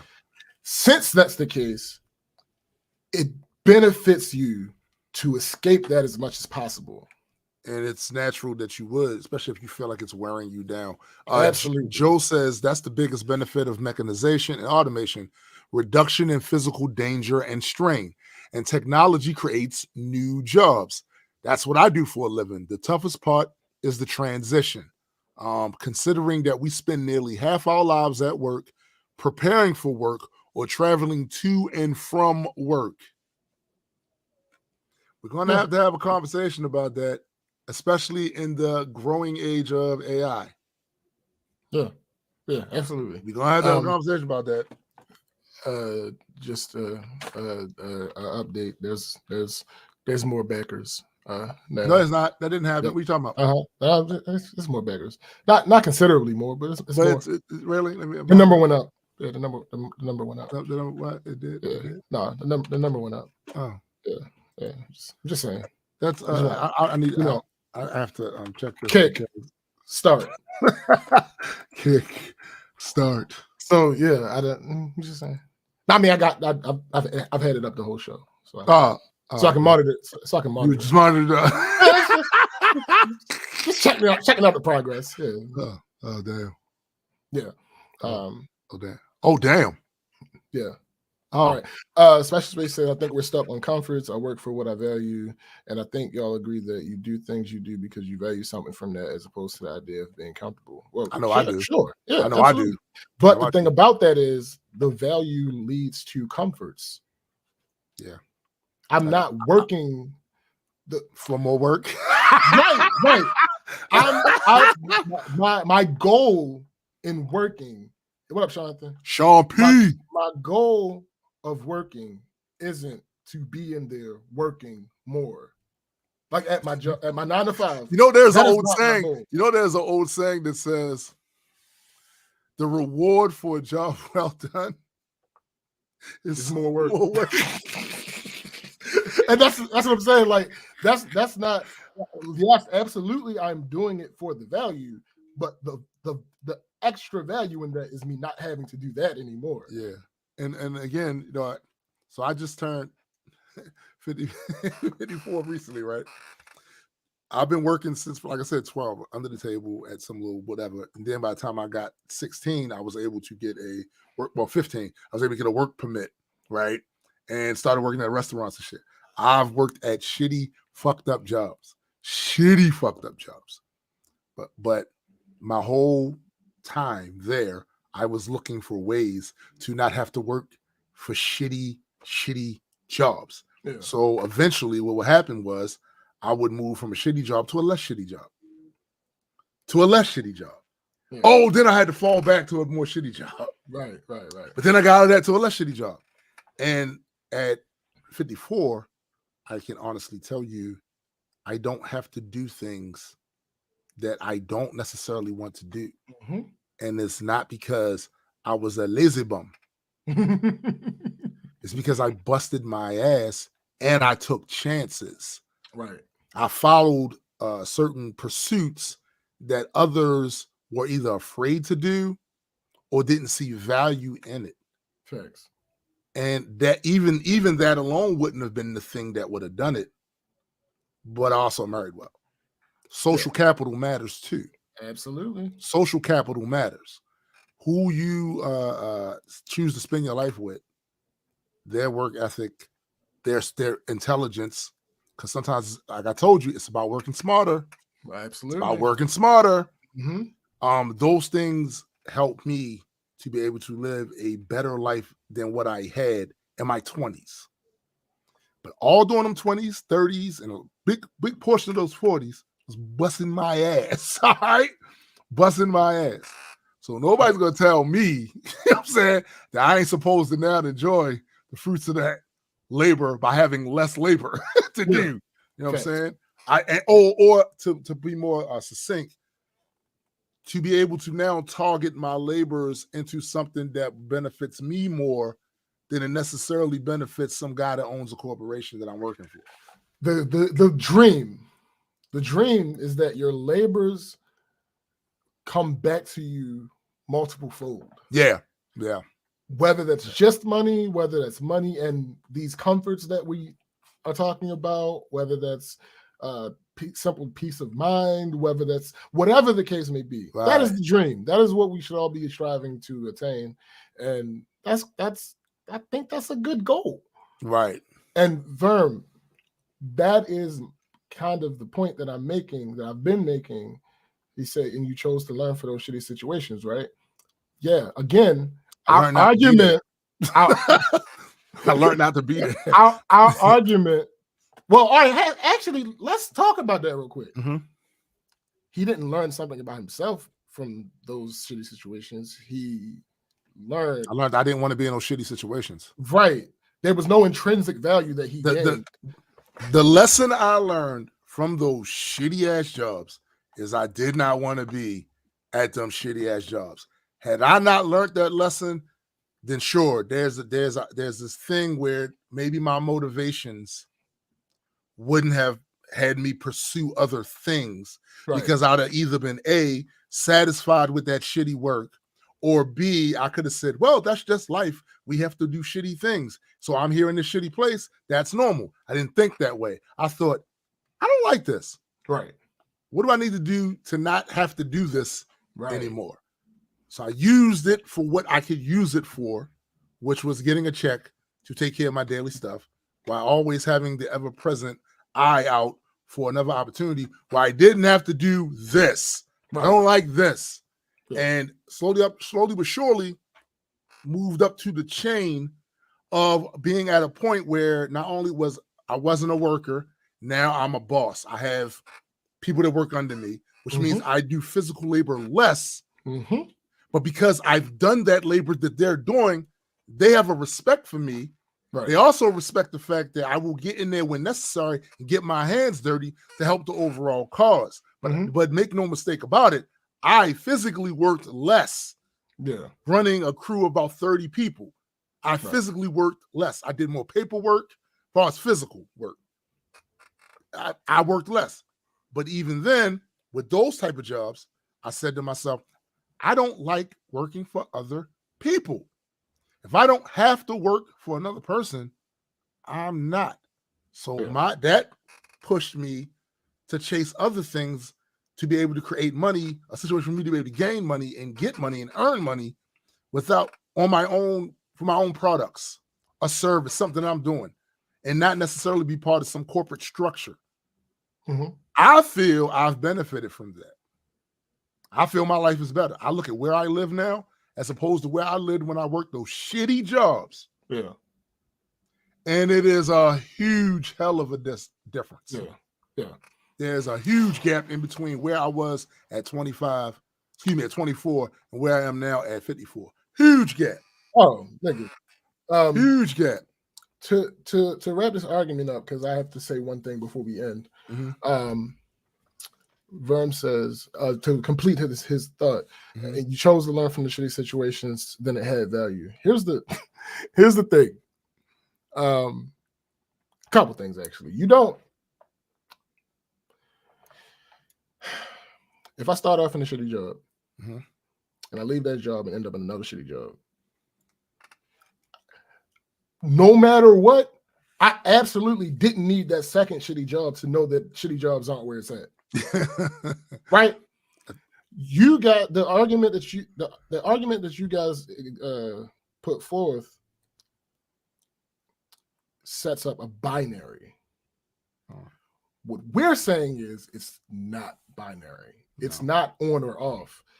What you guys are saying is a possible outcome, but it's not the only outcome. And since it's not the only outcome, it means that thing isn't necessary. You guys are not taking into account that there's there's on a micro scale, there is no universal motivation. Say that again. Please say there that again. is no universal motivation. I got where I am because at 19, I just so happened to feel like I was grown enough to leave the house. And then I realized that was a stupid decision. So I did the things necessary to make life more comfortable for myself. I'll use Fab as an example. I was grown. I thought, oh, nigga, I'm about to be great. No. So I've now reached a much better place in life. I'll use Fab as an example. His motivation was his daughter. Oh, yeah, hell yeah. I don't have a child. Right. So how are we similarly motivated? Because there's no, on a micro scale, universal motivation. Because a bunch of different things could serve as the catalyst to you being better. Are there people who are able to take trauma and grow from that? Fuck yeah. Absolutely. Fuck yeah. But trauma itself has no intrinsic value in a positive way, because everybody doesn't take that trauma and grow from it. So I like this part, right? Special Space says, I learned from shitty jobs. I learned how to run a business and do most of the major roles. I picked my shitty jobs for what I could gain. Smart. So in that example, you're not put in a situation, just using your words for face value that you just said in this comment. You're not in those shitty jobs because you have to be. You're in those shitty jobs. There's a means to an end. Yeah. Which That's is the same reason, different. Which is the same reason I was at shitty jobs. Right. They were a means to an end. Right. The happenstance of me learning I didn't like those shitty jobs came from doing the shitty jobs. True. But once I was there, I was like, I don't want to do this. And that's all I learned about myself. I don't want to do this shit here. I don't. And I obviously, listen, when you have it, like Joe just said, Joe says that he's not working for others, but it's still hard work. Because the thing people don't realize about entrepreneurship is you're going to wind up working, a lot of cases, harder, longer hours, because it never turns off for real when you own a business. Because there's always something going on that you're going to have to, oh shit, I got to address this. And there is no set. I work between 9 to 5, and then I go home and I don't think about the business no more. No, when you're an entrepreneur, especially in some fields, you're constantly going to be working, constantly going to be either research and development to improve what you're doing, or making some sort of a business deal, or whatever the case may be. And it's not restricted to a 40-hour work week. Correct. Right? But the benefit of doing that, of course, as we all know, is hopefully once that becomes successful, you get a larger slice of the pie, right? You also don't have to really answer to anybody else but your own. So you get, in a way, because there's other factors too, but in a way, you get to chart your destiny a bit without somebody else coming along and saying, you must be here, you must do this at this time, you must do that. So even entrepreneurial thing, just like Joe said, even being an entrepreneur, it's hard work there. Yeah. And depending on the person that you are, it's harder work. Yeah, facts. Because sometimes people make shit harder on themselves. People make shit harder on themselves. And that's not even just entrepreneurs, that's workers too. That's the average worker sometimes makes things hard on themselves. Like, for instance, choosing to stay at a shitty place. Choosing to stay at a shitty place. And this is a great comment to wrap this conversation up. Graham said, I've learned more than I didn't like this job from every job I worked. And here's the argument that proves what we are saying.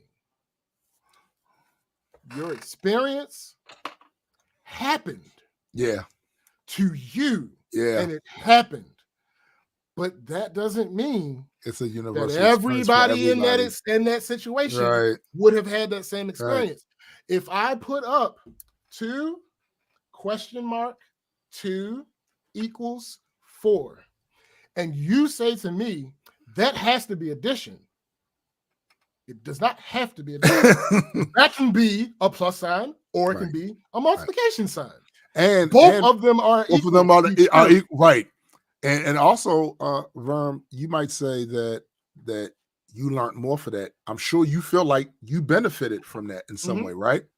I feel like I benefited from realizing I didn't want to work shitty jobs my whole life. Right. I feel like I benefited from that. And at 54 now, I don't have to do that. Once I became full-time in the company that I work at, and I was in that field for 1 year, not even a whole year. And then I moved to the downtown office. Right. Infinitely benefited. Yeah. No, there's no way. Absolutely not. So it like you just said earlier, there's no universal motivation. No. If working at those type of jobs, you learned the lesson that you benefit from now, and now at your age now, where you're at now, you are satisfied where you're at now and you feel like you got to where you are now because the stuff you learned in them shitty jobs, Mhm. awesome, Valid. awesome. But don't I'm project just it saying on that that's everybody. not what I learned, Right. and Don't I'm in an project it awesome on place everybody now and too. say that Right. everybody needs to experience this in order. No, Right. it's not just. It's simply not true. So again, you guys' argument and examples seek. I'm not saying it's your intention, but Right. the argument and examples themselves seek to invalidate the point that we're making. But our point does not invalidate your experiences at all. In our argument, there is room for the person who feels like this is valuable to me, and this is absolutely there's room for that all person. different, and we but all there's learn also different room shit. for the person that's like, that's not going to do nothing to me. Right. Like that's not going to do nothing for me. That's not going to benefit me in any way. I don't want nothing to do with that. That's valid as well. We're just saying that both of the sides of that coin are valid. Yeah. It just wasn't my experience. My experience with those shitty jobs is I didn't want to be there. And so that motivated me to do other things. And once I got to a certain point, I said, I'm going to chase my own fortunes through my own creativity and things of that nature. And of course, like I said, marrying well helps. Social capital helps. Yes, but absolutely. But I feel like the decisions I made back then didn't lead me to this fucked up dystopian outcome. Right. You know what I'm saying? Like I'm good. I'm good. Yeah, absolutely. All right. So I want to reiterate, because change gonna come. Change gonna come. I want to reiterate, everybody that's listening to this live stream, everybody, I will even include anybody that's listening to this afterwards and you happen to be watching the video. You happen to be watching the video. Please send an email to the email address that is under Tombstone's name so that we can provide you with certain things in the future when these changes come into effect. Right. These changes are coming. They're coming fast. We need you guys to Special Space says, damn, you killed my phone battery. We want, like Sam said last week, there are certain things that this change is going to change. And in order to provide you with certain things, we kind of need you guys' email information. Yeah. So, because we really want to give you this, because you guys have come through every Saturday. Either you watch it live or you'll listen to the playback and give us those views. We appreciate that. So we want to give you this. Yeah. And anybody who happens to fit into that category, but just happens not to be watching. Right. It is Black Culture Geeks with a Z at gmail.com. We got a couple people since last week, but we nowhere near the amount of people that actually participate. Right. So for everybody that didn't hear it, didn't get a chance to do it, this is another reminder. This change is happening soon. And unfortunately, once this change happens, we ain't gonna be able to do it this way no more. So I really hope all of you guys take advantage of this before we end up making this change. Right. So it's a simple email address. Hey, it's me, or tell us your display name or whatever the case may be. And we'll be good moving forward for the content. Absolutely. We want to thank once again everybody for joining us this Saturday, like you do most Saturdays, and making the show better. No, the fact is we had probably other things on the docket, but I think that was a dope. I had a dumbass of the week ready. Right. It was on the screen. I appreciate Special Space. I appreciate Metaverm for their contribution. I appreciate everybody's contribution. From McKenna to Joe, Discord, Cosmic. Yeah. We appreciate all of y'all. Do not forget, of course, if you have not already and have a desire to do so, go support the Kickstarter for issue 1, Clash of Consequence. Please, we're now like past the first stretch goal, and hopefully soon we're about to hit the second one. Now here's the thing. As this continues to grow, because we have like 29 more days, as this continues to grow, if that thing gets to a certain point, we're going to start adding more books. We're going to add more books to the campaign. We were talking about this the other day, doing back history issues. We were always going to do those. But if this thing gets to a certain amount, we're going to do it then. I'm going to be pushed up. Because a lot of that stuff's already written. A lot of that stuff is already written. So we're just gonna we then have the funds to be able to publish it, right? Yeah. So yeah, 100%. Appreciate you guys. That's just a spectacular result in the first day. We really appreciate y'all. Especially the fact that we kind of kept y'all. We were supposed to do this earlier this year. Right. Supposed to do this earlier, but things happened where we couldn't. So now that we're getting it done, to see people support like that, it's freaking awesome. Absolutely. Definitely appreciate you guys.